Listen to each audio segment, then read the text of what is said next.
Hello students. അപ്പം നമ്മളെല്ലാവരും നീറ്റിൻ്റെ one shot സീരീസാണ് പഠിച്ചുകൊണ്ടിരിക്കുന്നത് അല്ലേ? ഓക്കെ, അപ്പം നമ്മൾ കുറേ ചാപ്റ്റേഴ്സ് പഠിച്ചു കഴിഞ്ഞു. നമ്മൾ ഓൾറെഡി എല്ലാ ചാപ്റ്റേഴ്സും പഠിച്ചു കഴിഞ്ഞവരാണ്. നമ്മൾ ഓരോരോ ചാപ്റ്റേഴ്സായിട്ട് ഇങ്ങനെ റിവൈസ് ചെയ്തുകൊണ്ടിരിക്കുകയാണ് അല്ലേ? ഓക്കെ, അപ്പോൾ നമ്മൾ കുറേ ചാപ്റ്റേഴ്സ് ഓൾറെഡി റിവൈസ് ചെയ്ത് കഴിഞ്ഞു. നമ്മുടെ ലക്ഷ്യം എന്താണ്? നീറ്റ് ക്രാക്ക് ചെയ്യുക. നീറ്റ് 2025 ആണ് നമ്മുടെ ലക്ഷ്യം അല്ലേ?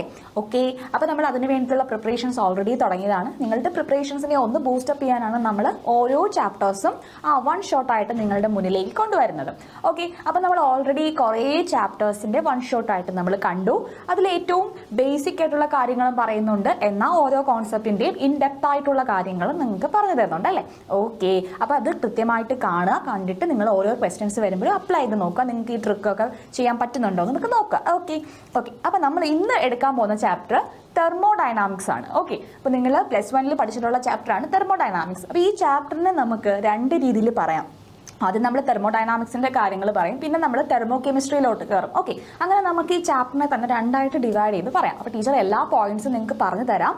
ഓക്കെ, അപ്പോൾ ഈ ചാപ്റ്ററിൽ നിങ്ങൾക്ക് ആദ്യം പഠിക്കാനുള്ളത് ഏതൊക്കെയാണ് നമ്മുടെ അറിയാം. നമുക്ക് സിലബസ് അപ്ഡേറ്റ് ആയിട്ടുണ്ട് അല്ലേ 2024. അപ്പം ഇമ്പോർട്ടൻ്റ് ആയിട്ടുള്ള പോർഷൻസ് ഏതൊക്കെയാണ് നിങ്ങൾക്ക് കവർ ചെയ്യാനുള്ളത് എന്നൊക്കെ നമുക്ക് ആദ്യം നോക്കാം. ഓക്കെ, നോക്കിക്കേ, നമുക്ക് ആദ്യം പഠിക്കാനുള്ളത് തെർമോഡൈനാമിക്സിനെ സംബന്ധിച്ചിട്ടുള്ള ഒരു ബേസിക് ടേമുകൾ. നിങ്ങൾ ഓൾറെഡി പഠിച്ചവരാണ് അല്ലേ? ഓക്കെ, ആ ബേസിക് ടേമുകളൊക്കെ ടീച്ചർ ഒന്നും കൂടെ പറഞ്ഞു തരാം. ഏതൊക്കെയാണ് നീറ്റ് ഓറിയൻറ്റഡ് ആയിട്ട്, അതായത് നീറ്റ് 2025 നമുക്ക് എന്തൊക്കെയാണ് വേണ്ടത്. അതായത് ഏകദേശം ഒരു മിനിമം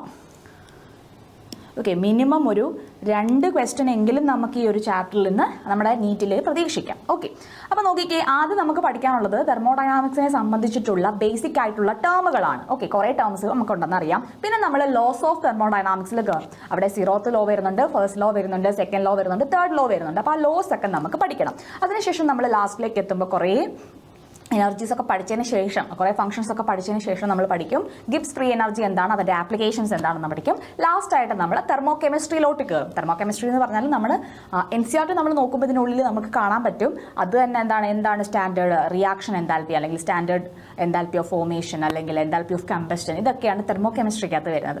ഓക്കെ, അപ്പോൾ ആ കാര്യങ്ങളോടുകൂടി നമ്മുടെ ചാപ്റ്റർ തീരുവാണ്. വളരെ കുട്ടി ചാപ്റ്ററാണ്, പക്ഷേ ക്വസ്റ്റ്യൻസ് ഒക്കെ ചോദിക്കാൻ ചാൻസ് ഉണ്ട്, പ്രോബ്ലംസ് വരുന്ന ചാപ്റ്ററാണ്. ഓക്കെ, അപ്പോൾ ശ്രദ്ധിച്ചിരിക്കുക. ട്രിക്കുകളും എന്തെങ്കിലുമൊക്കെ ഷോർട്ട് നോട്ടായിട്ട് പഠിക്കാനുള്ളതൊക്കെ ടീച്ചർ പറഞ്ഞു തരാം. ഓക്കെ, ഇപ്പോൾ 2 ക്വസ്റ്റ്യൻ എങ്കിലും ഈ ചാപ്റ്ററിൽ നിന്ന് നമുക്ക് പ്രതീക്ഷിക്കാം. അങ്ങനെയാണെങ്കിൽ നമുക്ക് ചാപ്റ്ററിലേക്ക് പോകാം അല്ലേ? ഫസ്റ്റ് നമുക്കൊരു ഇൻട്രോ പാർട്ടായിട്ട് നമുക്ക് ആദ്യം പഠിക്കാനുള്ള എന്താണ്, ഇതിലുള്ള ബേസിക് ടേമുകൾ എന്തൊക്കെയാണെന്ന് നമുക്ക് നോക്കാം. ഓക്കെ, അതിന് മുന്നേ ഇൻട്രൊഡക്ഷനിൽ പറയുന്നു എന്താണ് തെർമോഡൈനാമിക്സ്. തെർമോഡൈനാമിക്സ് എന്ന് പറഞ്ഞാൽ എന്താണ്? Energy change during A process of reaction. അതായത് ഒരു പ്രോസസ്സ് നടക്കുമ്പോൾ അല്ലെങ്കിൽ ഒരു റിയാക്ഷൻ നടക്കുമ്പോൾ അവിടെ ഉണ്ടാകുന്ന എനർജി ചേഞ്ചുകൾ അല്ലേ? ചിലപ്പോൾ എന്താകാം, അവിടുത്തെ ഹീറ്റ് ചേഞ്ച് ആകാം, പിന്നെ അവിടെ എൻതാൽപ്പി ചേഞ്ച് ആകാം, അവിടുത്തെ എൻട്രോപ്പി ചേഞ്ച് ആകാം. അത്തരത്തിൽ ഒരു റിയാക്ഷൻ നടക്കുമ്പോൾ അല്ലെങ്കിൽ ഇൻറ്റേർണൽ എനർജി ആകാം. അപ്പോൾ ഒരു റിയാക്ഷൻ അല്ലെങ്കിൽ ഒരു പ്രോസസ്സ് നടക്കുമ്പോൾ അവിടെ ഉണ്ടാകുന്ന എനർജി ചേഞ്ചസുകളെയെല്ലാം നമുക്ക് തെർമോഡൈനാമിക്സ്, അതിനെപ്പറ്റി പഠിക്കുന്നതാണ് എന്ത്, നമ്മുടെ തെർമോഡൈനാമിക്സ് എന്ന് പറയുന്ന ആൾ. ഇനി നമുക്ക് പഠിക്കാനുള്ളത് എന്താണ് അതിലുള്ള ബേസിക് ആയിട്ടുള്ള ടേമുകൾ. ഏതൊക്കെ ബേസിക് ടേമുകളാണ് നമുക്ക് പഠിക്കാനുള്ളത്? ഓക്കെ, അപ്പോൾ നമുക്ക് ബേസിക് ടേമുകൾ നമുക്ക് നോക്കാം. ഫസ്റ്റ് നമുക്ക് പഠിക്കാനുള്ളത് സിസ്റ്റമാണ്. സിസ്റ്റം. ഓക്കെ, എന്താ മക്കളെ സിസ്റ്റം എന്ന് പറഞ്ഞാൽ? ഇപ്പോൾ ഒരു റിയാക്ഷൻ നടക്കുന്ന അല്ലെങ്കിൽ ഒരു പ്രോസസ്സ് നടക്കുന്നത് എവിടെയാണോ ആ പ്രോസസ്സ് നടക്കുന്ന പർട്ടിക്കുലർ പ്ലേസിനെ നമുക്ക് എന്തെന്ന് വിളിക്കാം? സിസ്റ്റം എന്ന് വിളിക്കാം. ഇപ്പോൾ ഞാനൊരു ബീക്കർ എടുത്തിരിക്കുന്നു. ഈ ബീക്കറിലാണ് റിയാക്ഷൻ നടക്കുന്നത്. ഓക്കെ, ഈ ബീക്കറിലാണ് റിയാക്ഷൻ നടക്കുന്നത്. അങ്ങനെയാണെങ്കിൽ ആ റിയാക്ഷൻ നടക്കുന്ന ഈ ബീക്കറാണ് എൻ്റെ സിസ്റ്റം എന്ന് പറയുന്നത്. ഓക്കെ, ആ റിയാക്ഷൻ ഞാൻ നടത്തുന്ന ക്ലാസ് റൂം ഉണ്ടല്ലോ.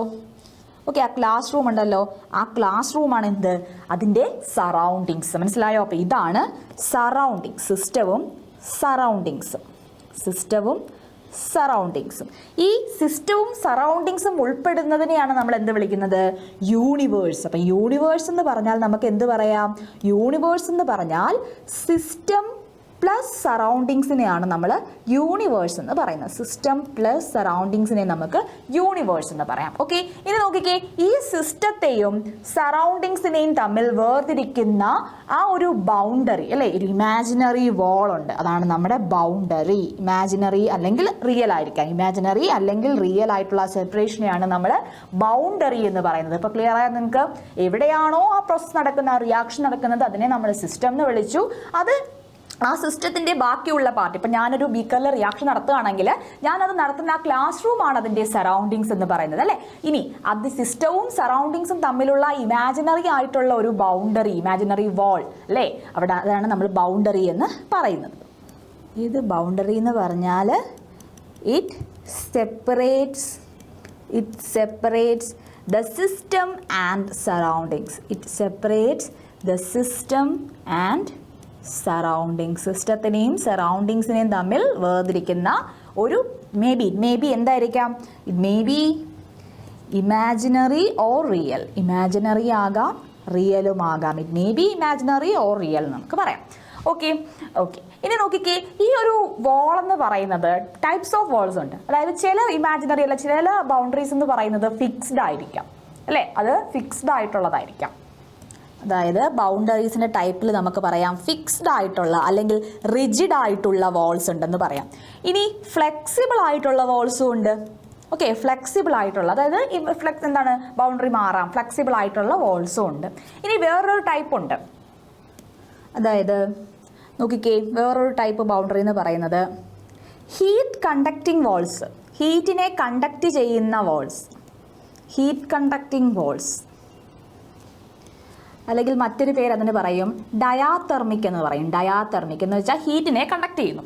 അതുപോലെ ഹീറ്റ് ഇൻസുലേറ്റിംഗ് വാൾ, ഹീറ്റിനെ കടത്തിവിടാത്ത ഹീറ്റ് ഇൻസുലേറ്റിംഗ് വാൾസും ഉണ്ട്. ഹീറ്റ് ഇൻസുലേറ്റിംഗ് വാൾസിനെ നമ്മൾ അഡിയാബാറ്റിക് വാൾസ് എന്ന് പറയും. അഡിയാബാറ്റിക് വാൾസ് എന്ന് പറയും. ഓക്കെ, അപ്പോൾ ഇതൊക്കെയാണ് ടൈപ്സ് ഓഫ് വാൾസ്. നമ്മൾ എന്താ പറഞ്ഞത്? നമ്മുടെ റിയാക്ഷൻ എവിടെ നടക്കുന്നു അതിനെയാണ് നമ്മൾ സിസ്റ്റം എന്ന് വിളിക്കുന്നത്. അതിൻ്റെ ബാക്കിയുള്ള യൂണിവേഴ്സിൽ ബാക്കിയുള്ള പാർട്ടാണ് സറൗണ്ടിങ്സ്. അതായത് സിസ്റ്റം പ്ലസ് സറൗണ്ടിങ്സ് ആണ് യൂണിവേഴ്സ് എന്ന് പറയുന്നത്. ഇനി സിസ്റ്റത്തെയും സറൗണ്ടിങ്സിനെയും തമ്മിൽ വേർതിരിക്കുന്ന ഒരു സെപ്പറേഷനെയാണ് നമ്മൾ ബൗണ്ടറി എന്ന് പറയുന്നത്. അത് ഇമാജിനറി വാൾ ആകാം, റിയൽ ആകാം. ഇനി അത് ടൈപ്സ് ഓഫ് വാൾസ് എന്ന് പറഞ്ഞാൽ ചിലപ്പോൾ അത് ഫിക്സ്ഡ് ആയിട്ട് അല്ലെങ്കിൽ റിജിഡ് ആയിട്ടുള്ള വാൾസ് ഉണ്ട്, ഇനി അല്ലെങ്കിൽ ഫ്ലെക്സിബിൾ ആയിട്ടുള്ള വാൾസ് ഉണ്ട്. അതുപോലെ തന്നെ ഹീറ്റ് കണ്ടക്റ്റിംഗ് വാൾസ് ഉണ്ട്. ഹീറ്റ് കണ്ടക്റ്റിംഗ് വാൾസിനെ നമ്മൾ ഡയാതെർമിക് എന്ന് വിളിക്കും. അതുപോലെ ഹീറ്റ് ഇൻസുലേറ്റിംഗ് ആയിട്ടുള്ള വാൾസിനെ നമ്മൾ അഡിയാബാറ്റിക് വാൾസ് എന്ന് വിളിക്കും. ഓക്കെ, അപ്പോൾ ഈ പറഞ്ഞ കാര്യങ്ങളെല്ലാം നിങ്ങൾക്ക് ക്ലിയർ ആയോ? ഓക്കെ ആണല്ലോ. ഇനി നമുക്ക് ഇപ്പം നമ്മൾ സിസ്റ്റവും പഠിച്ചു, രണ്ടാമത്തെ ബേസിക് ടേം നമ്മൾ സറൗണ്ടിങ്സും കണ്ടല്ലേ, സറൗണ്ടിങ്സും നമ്മൾ പഠിച്ചു. അതുപോലെ ബൗണ്ടറി എന്താണെന്ന് നിങ്ങൾക്ക് അറിയാം. അപ്പം നമ്മൾ ആദ്യത്തെ ഈ സിസ്റ്റത്തിൻ്റെ ടൈപ്പുകൾ, സിസ്റ്റവും പല ടൈപ്സ് ഉണ്ട്. ഓക്കെ, പല ക്ലാസിഫിക്കേഷൻസും ഉണ്ട്. അപ്പം നമുക്ക് ഏതൊക്കെയാണ് ടൈപ്സ് ഓഫ് സിസ്റ്റംസ് നോക്കാം. ഓക്കെ, ടൈപ്സ് ഓഫ് സിസ്റ്റം നമുക്ക് നോക്കാം. Okay, types of system. അപ്പോൾ ടൈപ്സ് ഓഫ് സിസ്റ്റത്തിൽ ശ്രദ്ധിക്കേണ്ട കാര്യം എന്ന് പറയുന്നത് മക്കളെ രണ്ട് തരത്തിൽ നമുക്ക് പറയാം. ഒന്നെങ്കിൽ ഹോമോജീനിയസ് സിസ്റ്റം എന്ന് പറയാം. ഹോമോജീനിയസ് സിസ്റ്റം എന്ന് പറഞ്ഞാൽ ഇപ്പോൾ റിയാക്ഷൻ നടക്കുന്നു, റിയാക്ടൻറ്റ് ഗീവ്സ് പ്രോഡക്റ്റ്. ഈ റിയാക്ടൻറ്റും പ്രോഡക്റ്റും ഒരേ ഫേസിലാണെങ്കിൽ അതിനെ നമുക്ക് എന്ത് പറയാം? ഹോമോജീനിയസ് സിസ്റ്റം എന്ന് പറയാം. ഇനി രണ്ടാമത്തെ ടൈപ്പ് സിസ്റ്റമാണ് ഹെട്രോജീനിയസ് സിസ്റ്റം. അപ്പം നിങ്ങൾ തന്നെ പറഞ്ഞ് എന്തായിരിക്കും ഹെട്രോജീനിയസ് സിസ്റ്റം എന്ന് പറയുന്നത്? റിയാക്ടൻറ്റ് പ്രോഡക്റ്റ് ആവുമ്പോൾ, റിയാക്ടൻറ്റ് ഗീവ്സ് പ്രോഡക്റ്റ് ആകുമ്പം റിയാക്റ്റൻ്റ് ഇപ്പോൾ സോളിഡ് ഫേസിൽ, പ്രോഡക്റ്റ് ഏത് ഫേസിലായിരിക്കും? ലിക്വിഡ് ഫേസിൽ. അതായത് മോർ ദാൻ വൺ ഫേസ് വരുമ്പോൾ അത്തരത്തിലുള്ള സിസ്റ്റത്തെയാണ് നമ്മൾ എന്ത് വിളിക്കുന്നത്? ഇറ്റ് ഈസ് ഹെറ്ററോജീനിയസ് സിസ്റ്റം നമ്മൾ വിളിക്കുന്നത്. ഓക്കെ, ഇതൊരു രീതിയിലുള്ള ക്ലാസിഫിക്കേഷൻ. ഇനി വേറൊരു രീതിയിലുള്ള ക്ലാസിഫിക്കേഷൻ ഉണ്ട്, അത് ടീച്ചർ ഒരു പിക്ചറായിട്ട് വരച്ച് കാണിച്ചു തരാം. ഓക്കെ, നോക്കിക്കേ, ഓപ്പൺ സിസ്റ്റം, ക്ലോസ്ഡ് സിസ്റ്റം. മൂന്നാമത്തെ ക്ലാസിഫിക്കേഷനാണ് ഐസൊലേറ്റഡ് സിസ്റ്റം. മക്കളെ നിങ്ങൾ സിമ്പിളായിട്ട് ഞാൻ കാര്യം പറഞ്ഞുതരാം. ഇപ്പോൾ ഓപ്പൺ സിസ്റ്റം എന്ന് പറഞ്ഞാൽ നമ്മൾ രാവിലെ അമ്മ നമുക്ക് ചായ ഇട്ട് തരുന്നു, ചായ കൊണ്ട് ടേബിളിൽ വെക്കുന്നു, ആ ചായ അടച്ചു വെച്ചിട്ടില്ല. നമ്മളപ്പോൾ കുടിക്കുന്നില്ല, കുറച്ച് നേരം കഴിഞ്ഞിട്ടാണ് വന്ന് കുടിക്കുന്നത്. എന്ത് സംഭവിക്കും? ആ ചായയുടെ ചൂട് കുറയുമല്ലോ, കുറയും. ഇനി ആരെങ്കിലും വന്ന് തട്ടിയെല്ലാം കളയുന്നു, അതിലുള്ള ചായയുടെ ആ കണ്ടന്റ് എന്ത് വരും? പുറത്തേക്ക് പോവുകയും ചെയ്യും. അപ്പോൾ തുറന്നു വെച്ചിരിക്കുകയാണെങ്കിൽ, ദാറ്റ് മീൻസ് ഒരു എക്സാമ്പിൾ ആയിട്ട് പറഞ്ഞുതരാം നിങ്ങൾക്ക് ഓർക്കാൻ വേണ്ടിയിട്ട് കേട്ടോ. അപ്പോൾ ഓപ്പൺ സിസ്റ്റം ആണെങ്കിൽ അവിടുത്തെ എനർജി ചേഞ്ച് ആകുന്നുണ്ട് അല്ലേ? എനർജി ചേഞ്ച് അവിടെ നടക്കുന്നുണ്ട്. അതുപോലെ തന്നെ അതിലെ മാറ്ററും ചേഞ്ച് ആകുന്നു. അപ്പോൾ ഓപ്പൺ സിസ്റ്റത്തിൽ എനർജി ചേഞ്ച് നടക്കുന്നു, മാറ്റർ എക്സ്ചേഞ്ച് നടക്കുന്നു. ഇനി നേരെ മറിച്ച് അമ്മ ചായക്കപ്പ് അടച്ചു വെച്ചിരിക്കുകയാണെങ്കിൽ നിങ്ങൾ ഒന്ന് ആലോചിച്ച് നോക്കി, അപ്പോഴും എനർജി അവിടെ ചേഞ്ച് ആകും, പക്ഷെ അതിലുള്ള കണ്ടന്റ് പുറത്തേക്ക് പോകുന്നുണ്ടോ? ഇല്ല. അപ്പൊ ക്ലോസ്ഡ് സിസ്റ്റം ആകുമ്പോൾ എനർജി എക്സ്ചേഞ്ച് നടക്കുന്നുണ്ട്, എന്നാൽ അവിടെ മാറ്റർ എക്സ്ചേഞ്ച് നടക്കുന്നുണ്ടോ? ഇല്ല.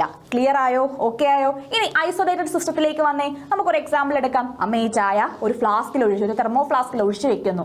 എന്ത് സംഭവിക്കും? അതിന്റെ ചൂട് കുറയോ? ഇല്ല. അപ്പൊ എനർജി എക്സ്ചേഞ്ച് നടക്കുന്നില്ല, ഫ്ലാസ്ക് നന്നായിട്ട് അടച്ചു വെച്ചിരിക്കുകയാണ്. അപ്പൊ മാറ്റർ എക്സ്ചേഞ്ചും നടക്കുന്നില്ല. മനസ്സിലാവുന്നുണ്ടോ? അപ്പൊ ഓപ്പൺ സിസ്റ്റത്തിലായിരിക്കുമ്പോൾ അവിടെ എനർജി എക്സ്ചേഞ്ചും മാറ്റർ എക്സ്ചേഞ്ചും നടക്കുന്നു. ക്ലോസ്ഡ് സിസ്റ്റത്തിലാവുമ്പോൾ അവിടെ എനർജി എക്സ്ചേഞ്ച് ഉണ്ട്, പക്ഷെ മാറ്റർ എക്സ്ചേഞ്ച് ആകുന്നില്ല.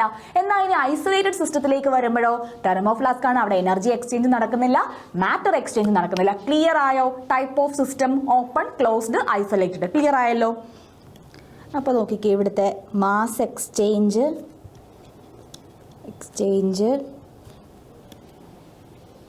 ഒന്നാമത്തെ എനർജി എക്സ്ചേഞ്ച്, അതുപോലെ വോൾസ്, എടുക്കുന്ന വോൾസ് എങ്ങനെയാണെന്ന് ഓരോ സിസ്റ്റത്തിൻ്റെ നോക്കിക്കേ. First open system. ഓപ്പൺ സിസ്റ്റത്തിൽ മാസ് എക്സ്ചേഞ്ച് ആകുന്നുണ്ടോ? ആകുന്നുണ്ട്. അവിടുത്തെ ഓപ്പൺ സിസ്റ്റത്തിൽ എനർജി എക്സ്ചേഞ്ച് ആകുന്നുണ്ടോ? ആകുന്നുണ്ട്. ഇനി അവിടുത്തെ വോൾ എങ്ങനെയുള്ള വോളായിരിക്കും? ഓപ്പൺ ആയിരിക്കും. അതേപോലെ ഹീറ്റിനെ എന്ത് ചെയ്യും? കണ്ടക്ട് ചെയ്യും. ഓപ്പൺ ആയിരിക്കും, അതുപോലെ ഹീറ്റ് കണ്ടക്റ്റിംഗ് ആയിട്ടുള്ള വോളായിരിക്കും, ഹീറ്റ് കണ്ടക്റ്റിംഗ് വോളായിരിക്കും. ഇനി അടുത്ത ക്ലോസ്ഡ് സിസ്റ്റം. ക്ലോസ്ഡ് സിസ്റ്റം ആകുമ്പോൾ അവിടെ മാസ് എക്സ്ചേഞ്ച് ആകുന്നുണ്ടോ? ഇല്ല. ബട്ട് എനർജി എക്സ്ചേഞ്ച് ആകുന്നുണ്ടോ? ഉണ്ട്. എനർജി അവിടെ ചേഞ്ച് ആകുന്നുണ്ട്. ഇനി അവിടുത്തെ വോൾ എങ്ങനെയാണ്? ക്ലോസ്ഡ് ആണ്, പക്ഷെ എന്താണ്? ഇൻസുലേറ്റഡ് ആണ്. ക്ലോസ്ഡ് ആണ്, നോട്ട് ഇൻസുലേറ്റഡ്. സോറി, ഇൻസുലേറ്റഡ് എന്നാണ് പറഞ്ഞത് അല്ലേ? നോട്ട് ഇൻസുലേറ്റഡ് ആണ്. കാരണം എന്താണ്? അവിടെ എനർജി എക്സ്ചേഞ്ച് ആകുന്നുണ്ട്, അപ്പോൾ അത് വോൾ എന്താണല്ല? ഇൻസുലേറ്റഡ് അല്ല, നോട്ട് ഇൻസുലേറ്റഡ് ബട്ട് ക്ലോസ്ഡ്. ഇനി നോക്കിക്കേ, ഐസൊലേറ്റഡ് സിസ്റ്റം. അവിടെ മാസ് എക്സ്ചേഞ്ച് ആകുന്നുണ്ടോ? നോ, ആവുന്നില്ല. അതുപോലെ എനർജി എക്സ്ചേഞ്ച് ആകുന്നുണ്ടോ? നോ, അവിടെ എനർജിയും എക്സ്ചേഞ്ച് ആകുന്നില്ല. ഇനി അവിടുത്തെ വോൾ എങ്ങനെയാണ്? ക്ലോസ്ഡ് ആണ്, പക്ഷെ എന്താണ്? ക്ലോസ്ഡ് ആണ്, അതുപോലെ തന്നെ ഇൻസുലേറ്റഡ് ആണ്. കാരണം അവിടെ എനർജിക്ക് എന്താണ്? എനർജി അവിടെ ചേഞ്ച് ആകുന്നില്ല. അപ്പൊ 3 ടൈപ്പ് സിസ്റ്റം മനസ്സിലായോ? Open system, closed system and isolated system. Clear ആയോ? ഓക്കെ ആയോ? Types of system. അപ്പോൾ ഇത്രയാണ് ടൈപ്സ് ഓഫ് സിസ്റ്റത്തിൽ നമുക്ക് പഠിക്കാനുള്ളത്. 2 കാര്യങ്ങൾ പഠിച്ചു, ഹോമോജീനിയസ് സിസ്റ്റം, ഹെട്രോജീനിയസ് സിസ്റ്റം, അതുപോലെ 3 type system based on the heat conduct ചെയ്യുന്നോ എനർജി എക്സ്ചേഞ്ചിന്റെ അടിസ്ഥാനത്തിൽ നമ്മൾ 3 ആയിട്ട് തിരിച്ചല്ലേ? Open, closed and isolated system. Okay, clear ആയല്ലോ കാര്യങ്ങൾ? ഓക്കെ, അത് പഠിച്ചു കഴിഞ്ഞാൽ ഇനി നമുക്ക് പഠിക്കാനുള്ള ബേസിക് ആയിട്ടുള്ള ടേംസിൽ വരുന്നതാണ് പ്രോപ്പർട്ടീസ് ഓഫ് സിസ്റ്റം. ഒരു സിസ്റ്റത്തിന്റെ, ഒരു തെർമോഡൈനാമിക് സിസ്റ്റത്തിന്റെ പ്രോപ്പർട്ടീസ് ഏതൊക്കെയാണ്? അപ്പോൾ 2 പ്രോപ്പർട്ടീസ് ആണ് വരുന്നത് മക്കളെ.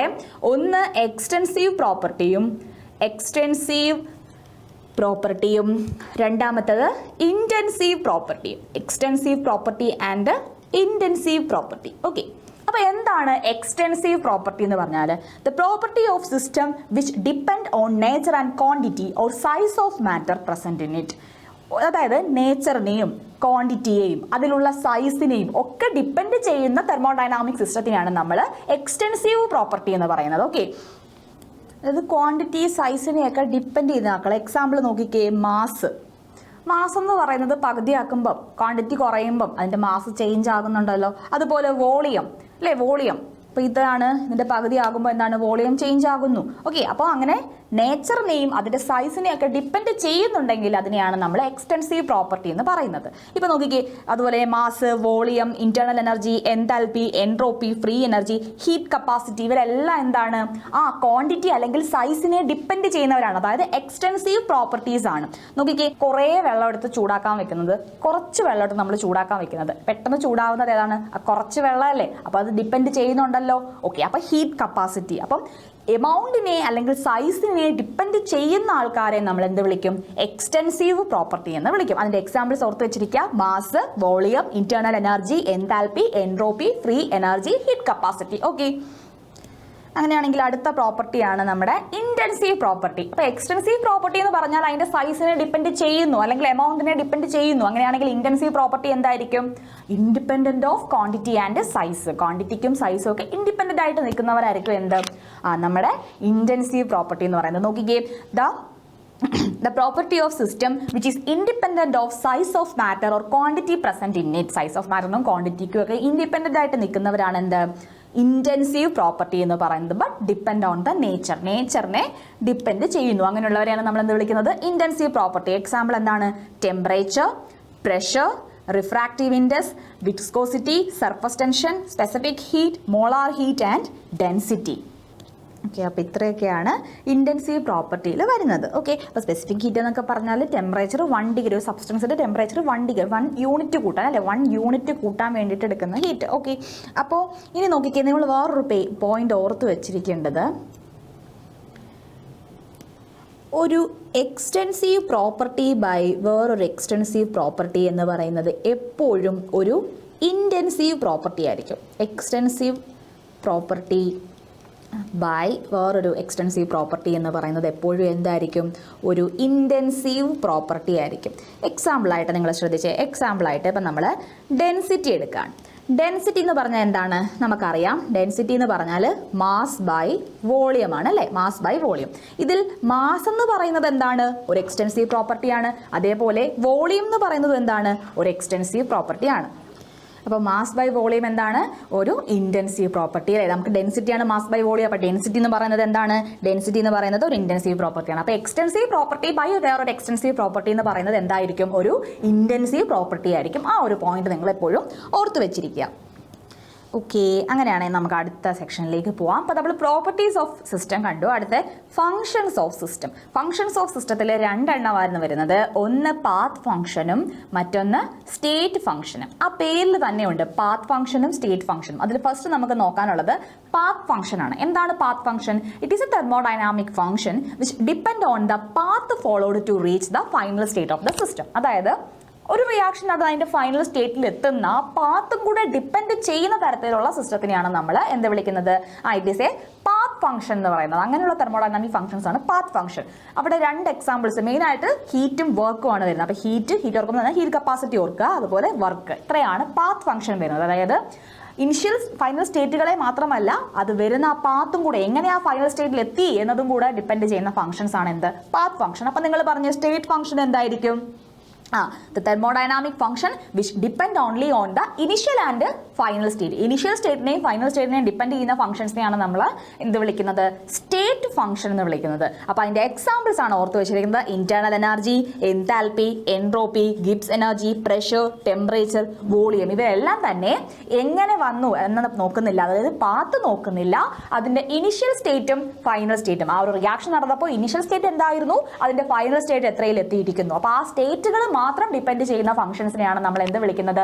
സ്റ്റേറ്റ് ഫംഗ്ഷൻ എന്ന് വിളിക്കുന്നത്. അപ്പോൾ തെർമോഡൈനാമിക്സ് ഫംഗ്ഷൻസ് 2 എണ്ണമാണ്, സ്റ്റേറ്റ് ഫംഗ്ഷനും പാത്ത് ഫംഗ്ഷനും. ഓക്കെ, ഇനി നിങ്ങളൊരു സൈക്ലിക് പ്രോസസ്സ് കൺസിഡർ ചെയ്തേ.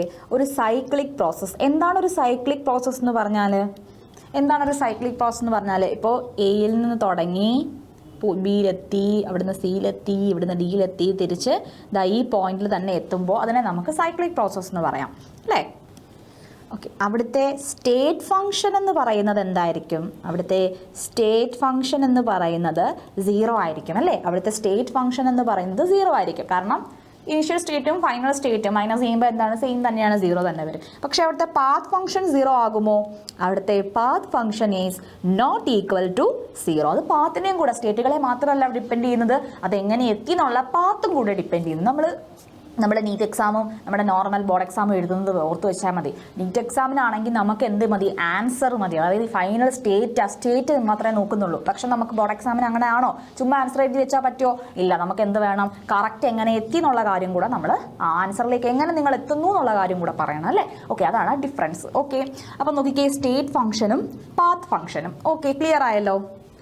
ഓക്കെ, അടുത്ത നമുക്ക് ലോസ് ഓഫ് തെർമോഡൈനാമിക്സിലേക്ക് കയറാം. അപ്പോൾ അതിൽ ആദ്യം വരുന്നതാണ് 0th ലോ ഓഫ് തെർമോഡൈനാമിക്സ്. അപ്പോൾ 0th ലോ പറയുന്നത് നോക്കിക്കേ, ഇപ്പം നമ്മളൊരു സിസ്റ്റം കൺസിഡർ ചെയ്യാണ്. A, B, this is C. അതായത് നോക്കിക്കേ, ഈ രണ്ട് സിസ്റ്റം, രണ്ട് തെർമോഡൈനാമിക് സിസ്റ്റം ഒരു തേർഡ് സിസ്റ്റവുമായിട്ട് തെർമൽ ഇക്വിലിബ്രിയത്തിലാണെങ്കിൽ അവർ രണ്ടുപേരും തമ്മിലും എന്തായിരിക്കും? തെർമൽ ഇക്വിലിബ്രിയത്തിലായിരിക്കും. അതായത് ഇപ്പോൾ പറയുന്നത് TA ഈക്വൽ ടു TC, അവർ രണ്ടുപേരും തെർമൽ ഇക്വിലിബ്രിയത്തിലാണെങ്കിൽ, അതുപോലെ TA ഈക്വൽ ടു TB ആണെങ്കിൽ ഉറപ്പായിട്ടും എന്തായിരിക്കും? TB ഈക്വൽ ടു TC ആയിരിക്കും. അതാണ് എന്താണ് സീറോത്ത് ലോയിൽ പറയുന്നത്. നോക്കിക്കേ, the zeroth law States that if two thermodynamic system are both in thermal equilibrium with a third system, രണ്ട് thermodynamic സിസ്റ്റത്തിൽ ഒരു തേർഡ് സിസ്റ്റവുമായിട്ട് അവർ തെർമൽ ഇക്വിലിബ്രിയത്തിലാണെങ്കിൽ then the two systems are in thermal equilibrium with each other. ആ രണ്ട് സിസ്റ്റവും തമ്മിൽ എന്തായിരിക്കും? തെർമൽ ഇക്വിലിബ്രിയത്തിൽ ആയിരിക്കും. മനസ്സിലാവുന്നുണ്ടോ? രണ്ട് സിസ്റ്റങ്ങൾ തമ്മിൽ രണ്ട് സിസ്റ്റങ്ങൾ മൂന്നാമതൊരു സിസ്റ്റമായിട്ട് തെർമൽ ഇക്വിലിബ്രിയത്തിലാണെങ്കിൽ ആ രണ്ട് സിസ്റ്റവും എന്തായിരിക്കും? തെർമോഡൈനാമിക് ഇക്വിലിബ്രിയത്തിൽ അല്ലെങ്കിൽ തെർമൽ ഇക്വിലിബ്രിയത്തിൽ ആയിരിക്കും. ഓക്കെ, അതാണ് സീറോത്ത് ലോ പറയുന്നത്. ക്ലിയർ ആയോ? Zeroth law of thermodynamics. Okay, അത് ക്ലിയർ ആയെങ്കിൽ നമുക്കിനി തെർമോഡൈനാമിക് പ്രോസസ്സുകളിലേക്ക് കയറിയിട്ട് നമുക്ക് വേറെ വർക്കിൻ്റെ ഹീറ്റിൻ്റെ ഒക്കെ ഡെഫിനേഷനിലേക്ക് പോകാം. ഓക്കെ, അപ്പം നമുക്ക് 4 തെർമോഡൈനാമിക് പ്രോസസ്സുകളുണ്ട്. ഓക്കെ, ആൻഡ് ഫസ്റ്റ് വരുന്നതാണ് ഐസോതെർമൽ പ്രോസസ്സ്. Isothermal process. ഈ പ്രോസസ്സുകളൊക്കെ നമുക്ക് നീറ്റിന് ആവശ്യമായിട്ടുള്ളതാണ് കേട്ടോ. Isothermal process. രണ്ടാമത്തെ പ്രോസസ്സാണ് ഐസോബാറിക് പ്രോസസ്സ്. Isobaric process. മൂന്നാമത്തത് ഐസോകോറിക് പ്രോസസ്സ്. Isochoric process. നാലാമത്തത് അഡിയാബാറ്റിക് പ്രോസസ്സ്. എന്താണ്? Adiabatic process. ഇങ്ങനെ 4 തെർമോഡൈനാമിക് പ്രോസസ്സുകളാണ് പഠിക്കാനായിട്ടുള്ളത്. ഓക്കെ, ഇതിൽ ഓരോന്നായിട്ട് നമുക്ക് നോക്കാം. ഇതിൽ ഫസ്റ്റ് വരുന്നത് ഏതാണ്? Isothermal process. ഫസ്റ്റ് പ്രോസസ്സാണ് ഐസോതെർമൽ. ആ പേരിൽ തന്നെ ഉണ്ട്. അവിടെ ആരായിരിക്കും കോൺസ്റ്റന്റ്? ഐസോതെർമൽ പ്രോസസ്സിൽ ആരായിരിക്കും കോൺസ്റ്റന്റ്? കോൺസ്റ്റന്റ് ടെമ്പറേച്ചർ ആയിരിക്കും അല്ലേ? ഐസോതെർമൽ ആണ്. അപ്പോൾ കോൺസ്റ്റന്റ് ടെമ്പറേച്ചറിൽ നടക്കുന്ന പ്രോസസ്സാണ് എന്ത്?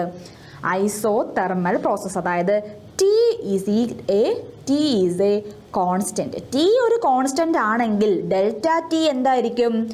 ഡെൽറ്റ T 0 ആയിരിക്കും. T കോൺസ്റ്റന്റ് ആണെങ്കിൽ ഡെൽറ്റ T എന്ന് വെച്ചാൽ T final minus T initial ആയിരിക്കുമല്ലോ. അപ്പോൾ അതെന്തായിരിക്കും? ഇറ്റ് ഈസ് 0 ആയിരിക്കും. അതായത് T ഇനിഷ്യലും T ഫൈനലും എന്തായിരിക്കും? ഈക്വൽ ആയിരിക്കും. അങ്ങനെയുള്ളവരാണ് എന്ത്? Isothermal process. നമ്മളൊരു PV ഗ്രാഫ് വരച്ചതിനെ പ്ലോട്ട് ചെയ്യുകയാണെങ്കിൽ, പ്രഷർ വോളിയം ഗ്രാഫിൽ പ്ലോട്ട് ചെയ്യുകയാണെങ്കിൽ എങ്ങനെ വരും അതിൻ്റെ ഗ്രാഫ്? ഇതാ ഇങ്ങനെ സ്റ്റീപ്പായിട്ട് വരും. ഓക്കെ, ഇതാണ് ഐസോതെർമൽ പ്രോസസ്സ്. അടുത്ത വരുന്നത് രണ്ടാമത് നമ്മൾ പഠിച്ചതാണ് ഐസോബാറിക് പ്രോസസ്സ്. Isobaric process. അപ്പോൾ മക്കളെ, ഐസോബാറിക് പ്രോസസ്സ് എന്ന് പറയുമ്പോൾ അവിടെ ആരായിരിക്കും കോൺസ്റ്റന്റ് ആയിട്ട് വരുന്നത്? ഇപ്പോൾ ഐസോതെർമൽ പ്രോസസ്സിൽ ടെമ്പറേച്ചർ കോൺസ്റ്റന്റ്, ഇവിടെ ഐസോബാറിക് പ്രോസസ്സാണ്. Bar pressure. അപ്പോൾ എന്തായിരിക്കും? ബാറിലല്ലേ പ്രഷറൊക്കെ കൂടുതൽ സ്ഥലമല്ലേ? അപ്പോൾ എന്താണ്? Pressure constant. അപ്പോൾ ഐസോബാറിക് പ്രോസസ്സ് എന്ന് പറഞ്ഞാൽ അവിടെ ആരായിരിക്കും കോൺസ്റ്റന്റ്? കോൺസ്റ്റന്റ് പ്രഷർ ആയിരിക്കും. കോൺസ്റ്റന്റ് പ്രഷർ ആയിരിക്കും. ദാറ്റ് ഈസ് P എന്ന് പറയുന്നത് ഒരു കോൺസ്റ്റന്റ് ആയിരിക്കും. P കോൺസ്റ്റന്റ് എന്ന് പറയുമ്പോൾ P ഇനിഷ്യലും P ഫൈനലും ഈക്വൽ ആണ്. അതായത് ഡെൽറ്റ P എന്ന് പറയുന്നത് എത്രയായി പോകും? 0 ആയി പോകും. മനസ്സിലായോ? ഡെൽറ്റ P എന്ന് പറയുന്നത് 0 ആയി പോകും. ഇനി നമ്മൾ പ്രഷർ വോളിയം ഗ്രാഫ് വരയ്ക്കുമ്പോൾ എങ്ങനെ പോകും? ദാ ഇങ്ങനെ കോൺസ്റ്റന്റ് ആയിട്ട് പോയിക്കൊണ്ടിരിക്കും. മനസ്സിലായല്ലോ? ഓക്കെ, ഇനി നമ്മുടെ മൂന്നാമത്തെ പ്രോസസ്സ് ഏതാണ്? മൂന്നാമത്തെ പ്രോസസ്സാണ് ഐസോകോറിക് പ്രോസസ്സ്. Isochoric process. നോക്കിക്കേ, ഐസോകോറിക് പ്രോസസ്സ്. ഐസോകോറിക് പ്രോസസ്സിൽ ആരായിരിക്കും കോൺസ്റ്റന്റ്? ഐസോതെർമലിൽ ടെമ്പറേച്ചർ കോൺസ്റ്റന്റ്, ഐസോബാറിക്കിൽ പ്രഷർ കോൺസ്റ്റന്റ്. ഐസോകോറിക് പ്രോസസ്സിൽ മക്കളെ നമ്മുടെ കോൺസ്റ്റന്റ് ആയിട്ടുള്ള ആളെന്ന് പറയുന്നത് വോളിയം ആയിരിക്കും. കോൺസ്റ്റന്റ് വോളിയം ആയിരിക്കും. അപ്പോൾ VF എന്ന് പറയുന്നതും VI എന്ന് പറയുന്നതും ഈക്വൽ ആണ്. V കോൺസ്റ്റന്റ് ആണ്. സോ ഡെൽറ്റ V എന്ന് പറയുന്നത് എത്രയായിരിക്കും? 0 ആയിരിക്കും. ഇനി നമ്മൾ പ്രഷർ വോളിയം ഗ്രാഫ് ഒന്ന് വരച്ചേ. പ്രഷർ വോളിയം ഗ്രാഫ് വരയ്ക്കുമ്പോൾ ഓക്കെ, ഇതാ ഇവിടെ ഇത് കോൺസ്റ്റന്റ് ആയിട്ട് പോകും. മനസ്സിലായോ? ഇത്രയാണ് ഐസോകോറിക് പ്രോസസ്സ്. ഇപ്പം നമ്മൾ 3 പ്രോസസ്സുകൾ കഴിഞ്ഞല്ലേ? 3 തെർമോഡൈനാമിക് പ്രോസസ്സുകൾ കണ്ടു. അടുത്ത പ്രോസസ്സാണ് ഇത്. അടുത്ത പ്രോസസ്സാണ് എന്ത്? Adiabatic process. ഓക്കെ, ഐസോതെർമൽ എന്ന് പറഞ്ഞ ടെമ്പറേച്ചർ കോൺസ്റ്റന്റ്, ഐസോബാറിക്കിൽ പ്രഷർ കോൺസ്റ്റന്റ്, ഐസോകോറിക്കിൽ വോളിയം കോൺസ്റ്റന്റ്. അഡിയാബാറ്റിക് പ്രോസസ്സിൽ ആരായിരിക്കും കോൺസ്റ്റന്റ് ആയിട്ട് വരിക? മക്കളെ അവിടെ ഹീറ്റ് ആണ് കോൺസ്റ്റന്റ്. കോൺസ്റ്റന്റ് ഹീറ്റ് ആയിരിക്കും. കോൺസ്റ്റന്റ് ഹീറ്റ് ആയിരിക്കും. ഹീറ്റിന്റെ സിമ്പിൾ നിങ്ങൾക്ക് അറിയാം ഏതാണ്? ക്യൂ ആണ് അവിടെ നമ്മുടെ കോൺസ്റ്റന്റ് ആയിട്ട് മാറുന്നത്. ക്യൂ കോൺസ്റ്റന്റ് ആണെങ്കിൽ ഡെൽറ്റ ക്യൂ എന്തായിരിക്കും? 0. അതായത് ഡി ക്യൂ എന്തായിരിക്കും? 0 ആണ്. മനസ്സിലാവുന്നുണ്ടോ? ഇനി അവിടുത്തെ നമുക്ക് പ്രഷർ വോളിയം ഗ്രാഫ് വരയ്ക്കാം. പ്രഷർ വോളിയം ഗ്രാഫ് വരയ്ക്കുമ്പോൾ മോസ്റ്റ് ഡീപ്പായിട്ട് പോകുന്ന ഗ്രാഫായിരിക്കും. ഓക്കെ, അഡിയാബാറ്റിക് സിസ്റ്റത്തിൻ്റെ. ഇനി 4 ഗ്രാഫ് നമുക്ക് ഒന്നിച്ചൊന്ന് കമ്പയർ ചെയ്ത് നോക്കാം. ഓക്കെ, നോക്കിക്കേ.